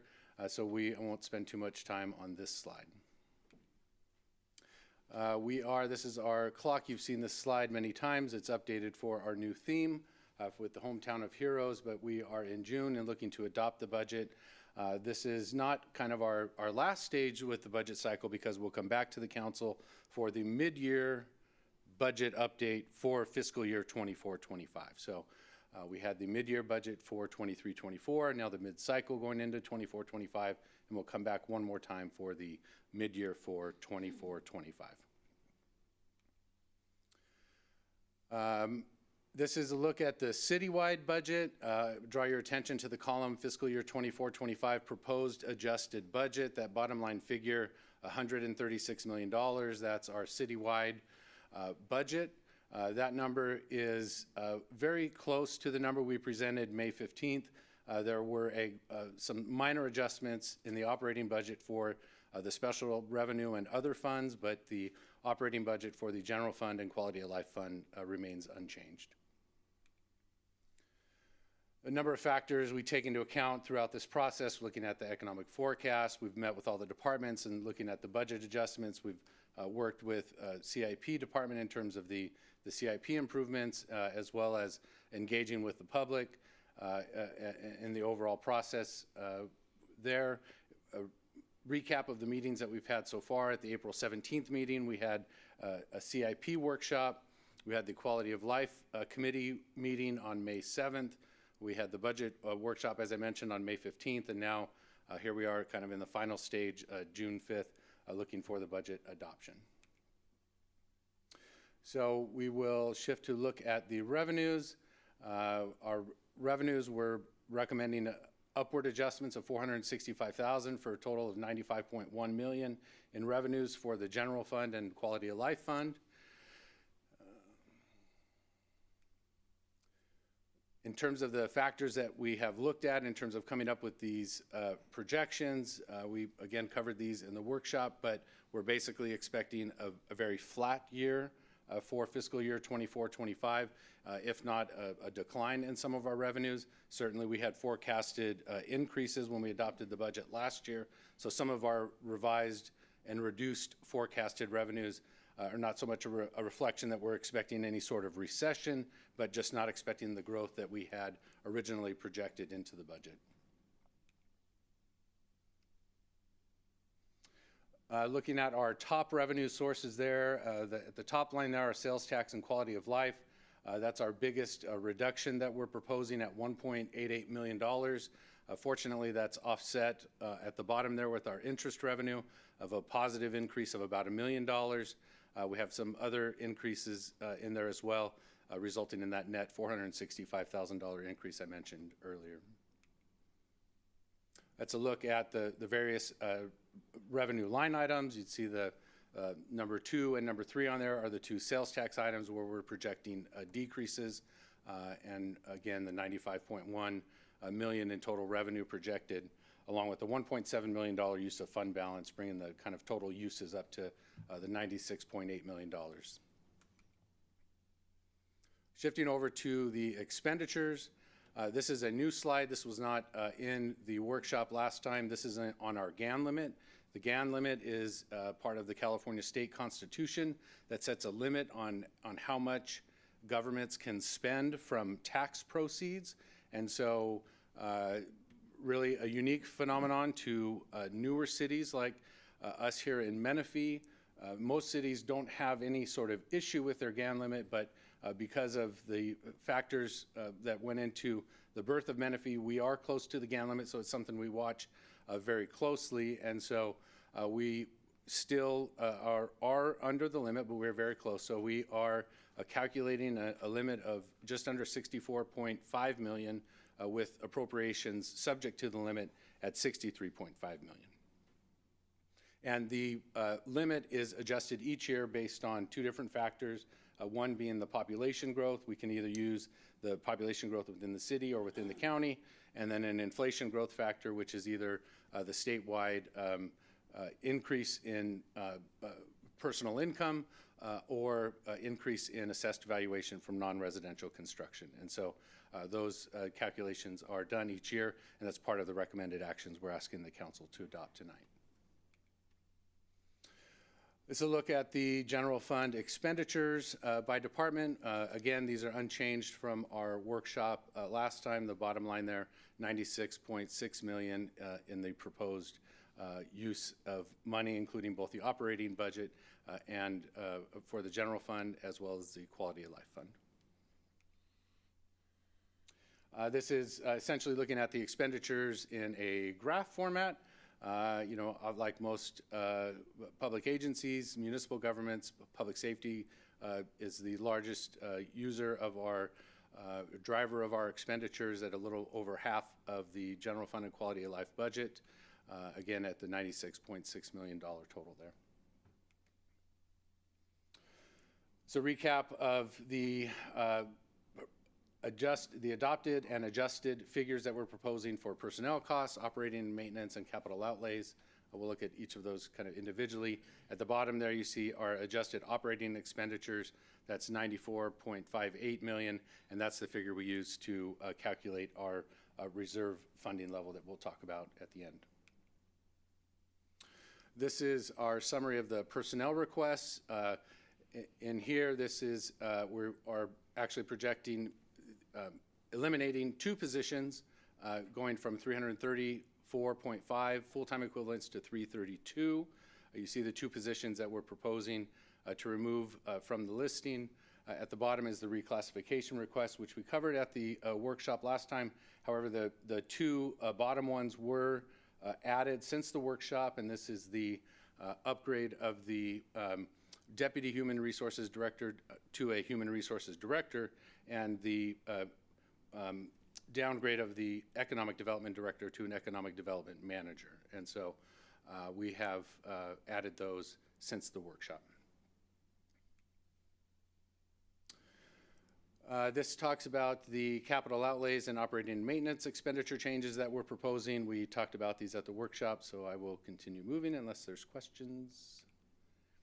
We had spent some time talking about the insurance premiums and our proposal to change our self-insured retention with our insurance JPA to lower our premium costs, and so we kept this slide in. I mentioned the $1.7 million deliberate use of fund balance, and so these are the detail of those items. Again, no changes from the workshop. Shifting over to our capital improvement program. No real changes to the capital improvement budget here. We did add in the bottom left of the slide there, you see 2 new CIP projects. We did add to the 5-year CIP program as priority 3 projects, and so there is currently no funding for these projects, but you see the 2 projects added and the estimated cost for those projects. This is the detail of the projects by category within the CIP. Again, that revised total is at $15.577 million there. Shifting over to our non-general fund type funds. First, the quality of life.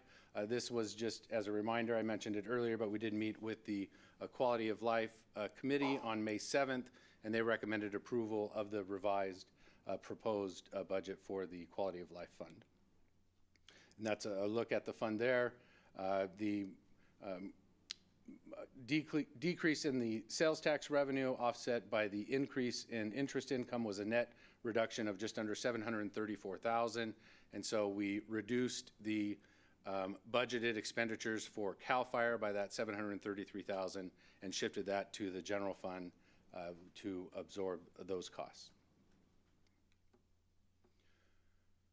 We also proposed using a $1.375 million of fund balance from the Quality of Life Fund to fund the Cherry Hills Facility Phase 1 project. So you see that there, the $396,000 was originally adopted as part of the funding.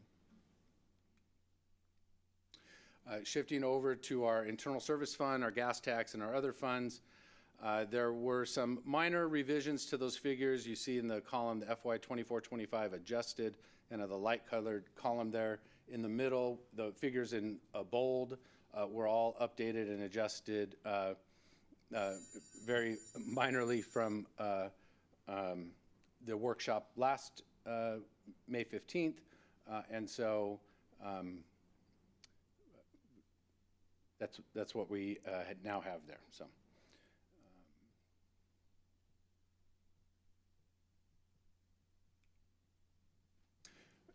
Just to spend a little more time on some of those special districts, as the council knows, we have a number of lighting and landscape maintenance districts, county service areas that carried over prior to the city's incorporation, as well as community facilities districts, and those perform a number of services to our residents through those districts.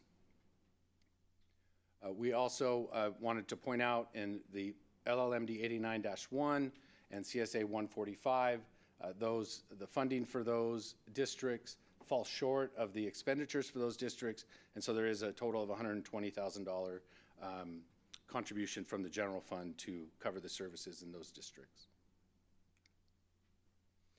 This is a new slide that we wanted to show just kind of the relative size of the different funds within the city. The dark colored boxes there, obviously the general fund and quality of life. The light blue boxes are the non-general fund, part of our citywide budget, and then in red there is our trust funds. And so those don't really factor into that citywide budget number we looked at initially, but those are additional funds that the city holds for our CFDs, for debt service and making payments on those bonds, even though those funds are not available for general city use. A quick look at our ARPA funding, the allocation amount column there totaling the $13.213 million is updated from the slide we showed last time with the proposed allocations of those 3 projects. At the bottom, the contribution towards the fleet replacement for the police department vehicles, and then the CIP contributions for the Sun City Boulevard Street Medians project and the K. Siniceros display sign. That's a total of $595,000 being reallocated from other projects where we had available funding. And again, these funds need to be encumbered by the end of this calendar year, by December 31st. Okay, to the reserve policy update. We spent a good amount of discussion on this at the last meeting, and so as a reminder, our current policy is a 35% general fund balance reserve. We took this to the council in September of 2021, and at that time it was updated from 25% to 35%. There was some discussion about considering moving it up to 40%, 45, even 50%, looking at it every 3 years. And so we're at that 3-year requirement, and so we are recommending to increase it to 40%. I think it's also worth noting, I don't know how much we discussed it last time, but our current policy actually has, it's a 35% policy, but it also has a provision that it says that funding, or the balance is not considered surplus until it's over 40%. So the current policy sort of, in effect, already kind of makes it 40%. And so really what we're proposing is just to make it 40%, and it will be in line with that surplus calculation. So with the 40%, we would recommend updating the catastrophic emergencies and the economic distress portions of the reserve from 12.5 to 15% each, based on our proposed revised budget figures for 24-25. We would be looking at about 14.2 million in reserves for both of those categories, and then keeping the unassigned fund balance reserve at 10%, which would be just under 9.5 million based on our expenditures. Last meeting, we also had some discussion in terms of other cities' fund balance policies, and a number of our neighbors have policies that range from 20% to 35%. I think it's also worth mentioning that most other cities, in fact, I believe all of those cities, don't have a 10% component to their reserve for the unassigned balance. So you could argue that that 10% unassigned really isn't a reserve. It could be tapped into and used if needed by the council. It's not assigned for any specific purpose. And so when you look at a city that has a 25% or 35% reserve, it's typically reserved for economic contingencies or for catastrophic disasters. Doesn't have that extra 10% component in there. This is a look at what it would look like on the top portion of the table. There is what the reserve would look like based on the revised expenditures. If we kept it at the 35% reserve, we'd be looking at the 33.1 million on the left there. On the right, if it was updated to 40%, we would be looking at 37.8 million. And so kind of stepping back from kind of that general reserve there, we are also proposing to set up some assigned and committed fund balance for some specific purposes. We discussed these at length last time, but the self-insured insurance premium, the fleet replacement, pension liability, and public facilities, we've split those between assigned and committed. In terms of the committed, by rising it to a higher level of commitment with that amount, that helps us with our GAN limit calculation, because those amounts can be excluded from the amounts subject to the appropriations limit. And so that is why we are proposing to have kind of two separate reserves for that one. I mentioned it before, but going back to the 2021 time we came to council, I mentioned we went from 25 to 35%. We're now looking at the recommendation for 40%. It was also discussed going to 45 and 50% out into the future, but again, it's obviously entirely up to the council. I think this is the end of my presentation, so I have the recommended actions, but would welcome any questions from the council. All right, very good. Thank you, Mr. Hickey. Council members, this is a good time to ask questions. Councilman Carwin. Thank you, Mr. Hickey. I have a question for you on the general fund reserve fund policy. I guess that'd be slide number 33. The slide indicates that we're asking to go from 35 to 40%, and in parentheses are actual dollar values. And it said at 35%, it's 33,103,324. Is that the amount we currently have in the fund reserve, or is that a projected amount? We have those funds on hand, that is in our reserve. That number, we would need to adjust the reserve to that number based on if the council adopts the 24-25 budget that we're proposing tonight. So, Well, so there's two numbers here. The number that I read was for 35, and then there's a second number of 37 million at 40%. correct. So we would adjust from, we're currently at the 33 million number. We would be looking to adjust to the 37. No, we're actually not at the $33.1 million number because our reserve is based on the adopted 24-25 budget, and we're proposing changes to the adopted budget. So the 33.1 reflects what the 35% reserve would go to if the budget is adopted tonight. And if we adopted it tonight, how mechanically would that happen? Well, Where would that money come from? Well, the fund balance that we have in the general fund is significantly more than the 33 million. Yeah, And where's so, that? Is that number in here somewhere? It is not in here. Oh, okay. What's the general fund balance now?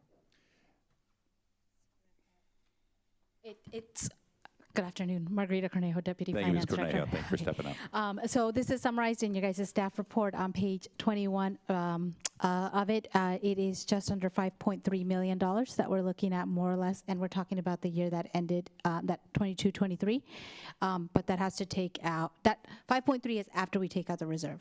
So what is the total number that we would have? It would be right now about the 5.3 plus the additional reserve of, you're looking at 37. So 37 plus 5.3. I'm sorry. Let me rephrase it. Let me ask you questions. Yes. What is the current balance of that fund? 37, 40, 46. Sorry. It is 37 plus, it would be this plus 5.3. 41 million. And to get a 35% reserve at 33 million, I mean, that money's already in there, right? So it wouldn't go down to $5 million. We already have a reserve fund. Yeah, the $5 million is the excess. It would be above and beyond. So if we establish a reserve fund requirement of 40%, you would still have an extra 5.3 excess. So you'd be able to go to the 33, which is the 35% at the adjusted budget that's being proposed, or the 40%. If you stay at the 33.1, then you would have an excess of more than 5.3 because you would be leaving that at 33, and then you would have. But we have the. There's a lot of numbers floating around I'm there. sorry. So let me ask you a different way. What is the current fund reserve percentage that we are at? Isn't it 35% right now? That is correct. Okay, so having 35% in the reserve fund right now equals how many dollars? Right now in 23, 24, our reserve requirement, If I went to the ATM right now and checked our balance on that, what would it say? our current reserve requirement for 24, 25 was adopted, it would say 32.72 million.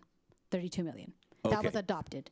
So if we adopt this at 35%, we'd need to take an additional $1 million out of that and transfer it to the reserve fund. If we go to 40%, we'd need to take an additional. 4 million. Yeah. Yes, about 4 million. Yeah, so I think when we think of the reserve fund, we think that's all we have, but we have more than the reserve. So our reserve requirement of 35% is the almost 33 million. It would go to 33.1 million if we adopt the budget tonight. But on top of that 35%, there are additional reserves.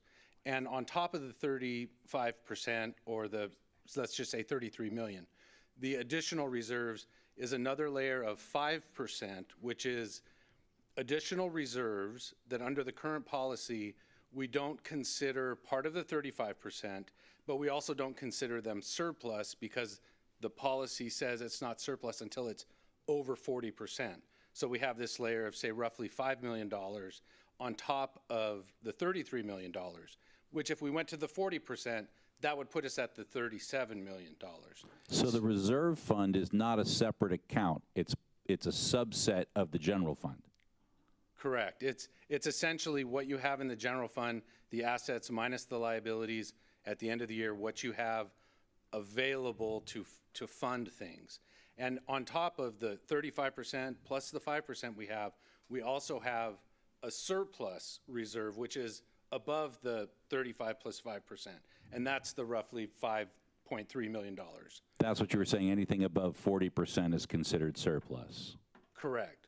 under the current. Correct. And that's where, going back to the reserve policy recommendations about the savings accounts for the fleet and for the self-insured retention and all of those, they would come out of that surplus reserve amount.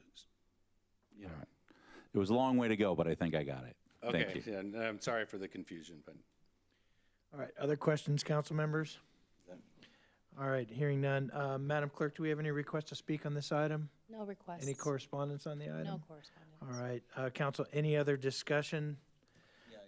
Okay, Councilman Estrada. Yeah, thank you, Mr. Hickey and Ms. Cornejo, for all your hard work on this and all the math behind it. I'm mentally exhausted from the last 30 seconds, but there's a couple things that a couple thoughts I want to share. You know, the difference between the 35% and 40%, so the 40% covers us for 4 months worth of deficiencies, right, during a catastrophe or economic downturn, correct? Operating expenses. 40, I'm sorry, say it again? It'll cover 4 months worth of expenses. That's what it says in the staff report. Yes. Okay. Before we reached the 40%, it was 35%, which was 3 months worth of expenses, give or take? Roughly. Okay. Yeah, only because expenses, you know, our expenses keep going up too, so it doesn't translate exactly the same because now it's more expensive to cover. Okay. 3 months in a year. But yeah, I just wanted to clarify that for, you know, my belief is, you know, during an economic downturn or a recession, I've never heard of a natural disaster or an economic downturn that was recoverable in 3 months. And during these tough times, 1 month extra worth of cushion, in my humble opinion, isn't worth the tens of millions of dollars we can be spending right now on infrastructure needs. This extra $5 million can pay for Councilwoman Sobek's Banner Park request at the last capital improvement budget workshop. It can pay for that sidewalk that I requested from Quail Valley Elementary down to Audie Murphy Ranch. That's budgeted at $950,000. These tens of millions of dollars every 3 years can bring a lot of improvements today. And if that economic downturn were to happen, we're also then obliged to resupply our 40%, and we're going to be running on fumes trying to save 40% during an economic downturn. So I foresee us maybe having to reverse course on our reserve policy and inject the money into operational costs now if that were to happen. So the 40% I don't feel comfortable with. We have many dirt roads. We need to give safe routes to school today. We need to make sure our police department is and our employees are taken care of today. I don't see the 1 month worth of cushion worth the generational impacts we can make today, giving kids a safe route to school every day for half the year from September to June when the school year ends, giving them a safe route now instead of at City Hall being comfortable for 1 extra month. I don't agree with that offset. So I'm going to have to respectfully have to disagree with the recommendations, and I don't want to handcuff us as a city. We have a lot of needs we need to address. So. Okay, other comments, council members? Yeah, I'll make a comment. Being on the city council during difficult times, I can remember before we had our quality of life measure and we were having to dip into our reserves. I know that our city staff has looked very closely at this year and next year and kind of seeing flat increase in our revenues. And this came before the finance committee, and Dean was pretty strong in feeling that 40% was a good move. And so I'd like to continue the direction and approve the direction that staff is recommending tonight. I'll just add that, you know, this council kind of prides itself on being fiscally conservative, and when we have the ability to build up our reserves, there's some wisdom there. I remember when I came on as mayor, we had a 15% reserve policy, and then we went to 25 and then 35, and so I'm proud of the fact that we're able to do that.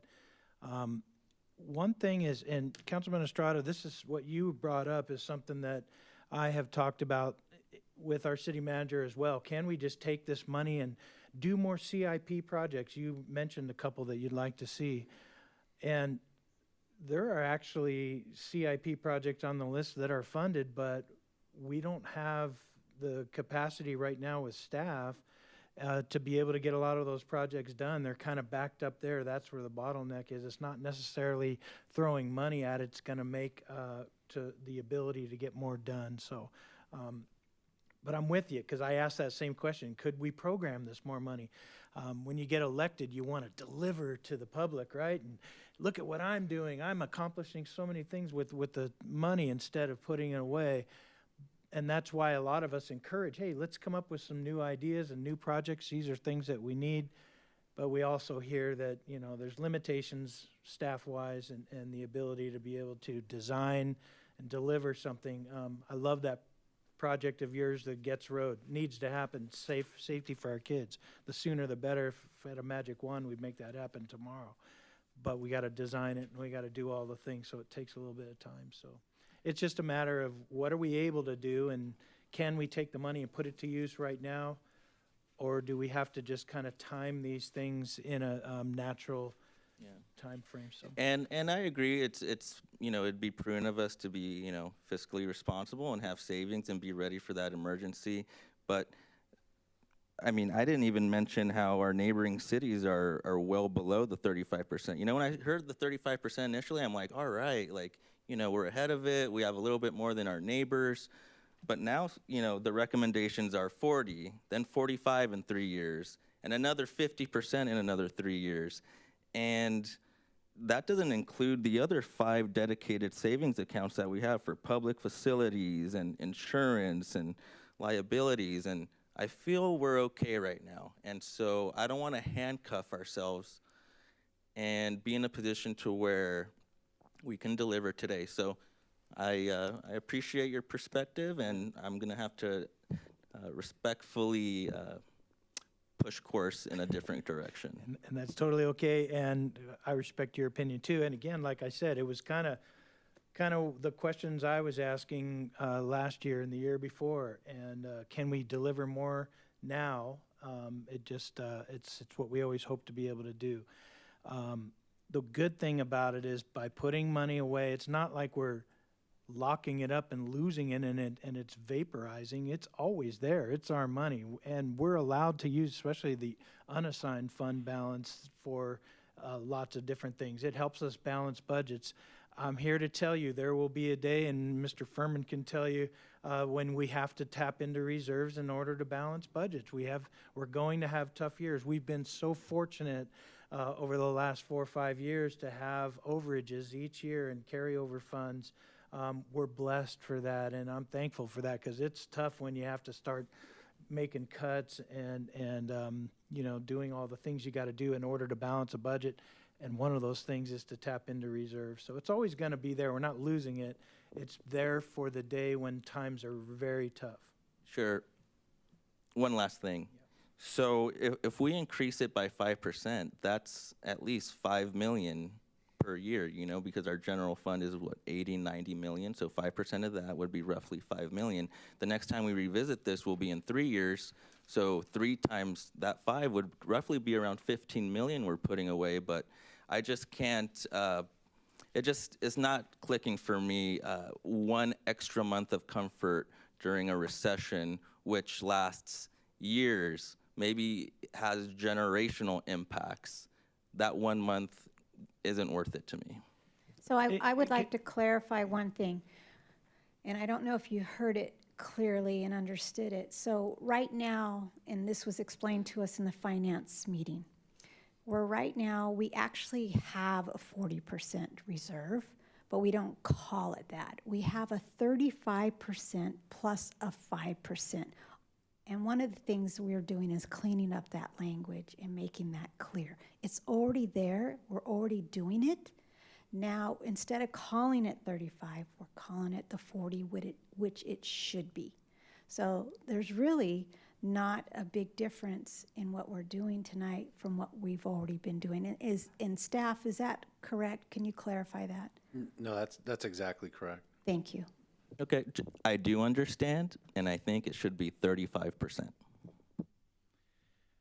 Maybe there's, because this one kind of, when I first got started, it hung me up too. Well, it's a couple of months of operating expenses should there be a major disaster, and it just puts it in a strange perspective, as if we're actually doing this to be able to stay alive for 2 months after a big earthquake.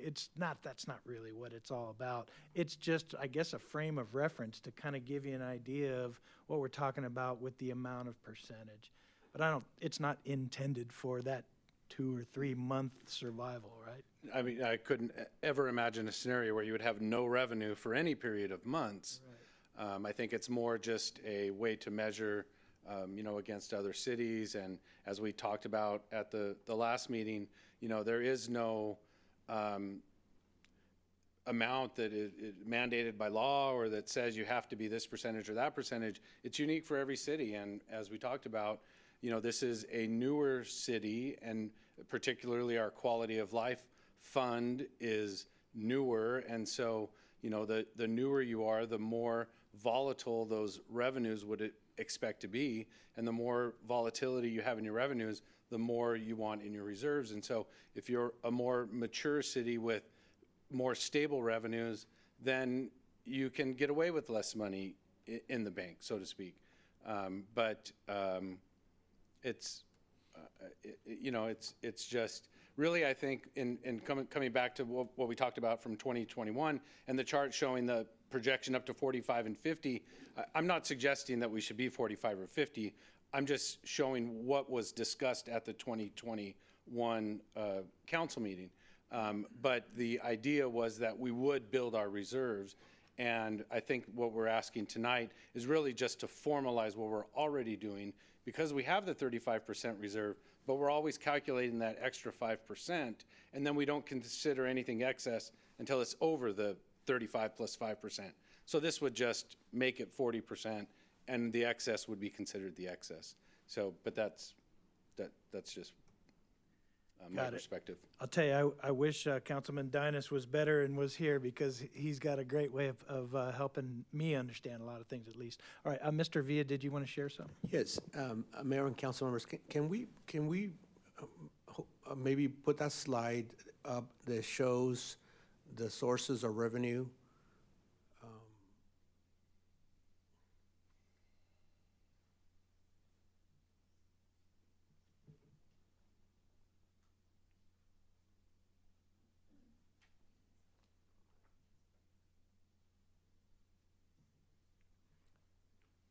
Right there, I think we passed it. That was the expenditures. Right. So if you look at the revenue, if you look at the the fourth line item, I think it's development fees, and you look at the proposed revenue from that is $14 million, right? And that's what I think is the most susceptible revenue stream that we have in our city, because we are growing and we are seeing a significant amount of growth and revenue from development. But one of the things I fear is that we have a bad economy, and it causes us to not grow anymore, and therefore not intake those revenues from development. We try to do an exercise of estimating what would 50% do. Well, 50% is going to be roughly about $7 million in 1 year. And that's a very real scenario in 1 year, to be able to lose $7 million of revenue because development stopped. So that's one of the reasons why no two cities are the same. In our city, we are dependent on that revenue stream, And I happen to think that that's a very susceptible revenue stream that we need to watch, which is the reason why we need to make sure that we have a little more cushion and revenue in our coffers to be able to be able to weather a bad year, maybe or 2 bad years of development. I hope that helps. Any other thoughts or comments, council members? All right, I'm going to go ahead and make a motion that we approve. Now, I want to ask Mr. Melching, because there's like 6 different items for council's approval. Do we need to take them individually? Nope, if you're for them all, you can vote for them all at once. Okay, and do I need to list them and state them? You do not, just Okay. say staff recommended actions. Mayor, All right, so can I have a clarification on that, please? you can. If I would like to approve the recommended actions except the reserve fund policy, do I deny the full package? You have to vote on the motion that's presented to you. You can, two options, in that if the mayor's motion is seconded and properly before the council, you could make a substitute motion to vote only for those portions that you want to vote for, and that will or won't get a second. If it gets a second, that'll be the priority motion, and we'll vote on that first. Alternatively, you can ask the maker of the motion if he will allow it to be bifurcated so that you can vote on the portions that you agree with separately from the portions that you don't agree with. The first one you do unilaterally, the second one requires the consent of the maker of the motion. Okay. And before we make any motions, I have a question also. Do we need to state whether we're going with 35 or 40% as part of the motion?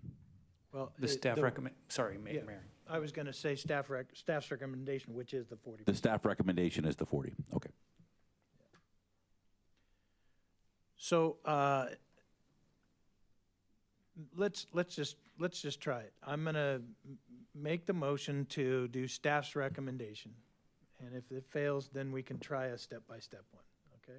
I'll second. Well, it's gonna pass, isn't it? Because it sounds like I'm the only one who's not gonna support it as a package, We right? don't know that yet. Mayor, may I make All a right, suggestion? well- We haven't voted. Mayor? Yes. May I make a suggestion Yeah, that no.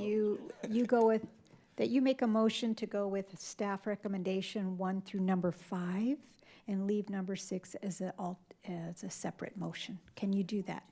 No, it's the number 1 that Council Member Estrada. Okay, so number 2 through 6? We could do that. That's the bifurcated method. Do you think that's a better way to go? That would- I don't mind doing it. yeah. Ricky, why don't you Okay. just make that motion? Just say Sure, they I'd wanna like to make a motion. Yeah, because I haven't really moved. A motion to have 2 different votes, a separate action on recommended action 1 and a separate vote on 2 through 6. Mayor, if I could try and be a little bit helpful here. Councilman Estrada, I think the plan is that you would move items 2 through 6, which are the ones that you agree with. And then when we're done with that, the council can take up number 1 separately. All right, thanks. That's why we pay you, Mr. City Attorney. Good job. So go All ahead right, and make I that would motion. like to make the motion to move 2 through 6. All right, I'll second that.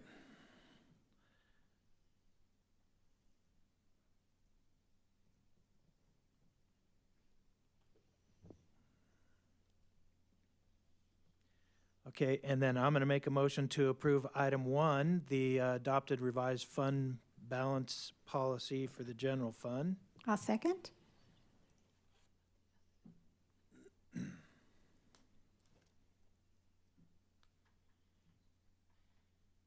And that passed 3-1 with Councilman Estrada dissenting. And we are now moving on. We're on item 13. This is city attorney reports. You have anything? No, Mayor. Mr. City Manager, do you have anything to report for us? Nothing to report. All right, council members, any future agenda requests? I do have one. Okay.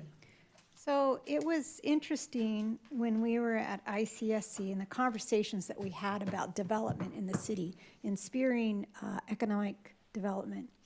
And actually had the conversation with our city manager and some others, and we thought it might be a good idea to look at the name of Hahn Road which is supposed to be our economic development area downtown.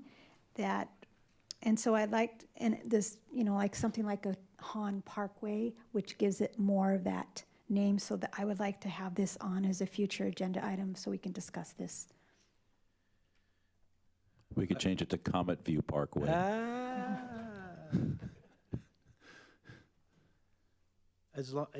I will second it if we're saying Han Parkway or something. I don't want to change it completely because there's historic significance. I agree. Okay, I'll give you a second on that. Thank Let's you, put it Mayor. on the agenda.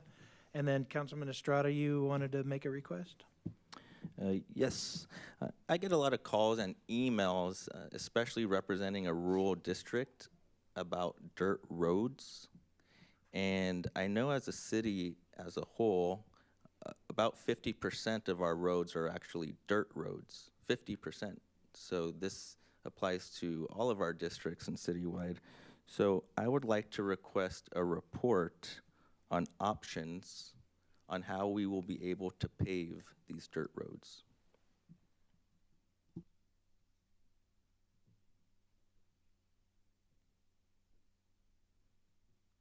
Are you talking about like the feasibility of? The feasibility of and a plan on how we could accomplish that. Because I know that some people don't want their roads paved. They don't, but some do. Right. And so I would like to give the public the option and give them education behind that and outreach, and let's solve this problem where over 50 or around 50% of our roads are unpaved. So, I'll second it. Thank you. All right, with that, we are going to adjourn. Thanks, everybody. It was a good meeting. It is 8:16, and we hope you all have a wonderful night.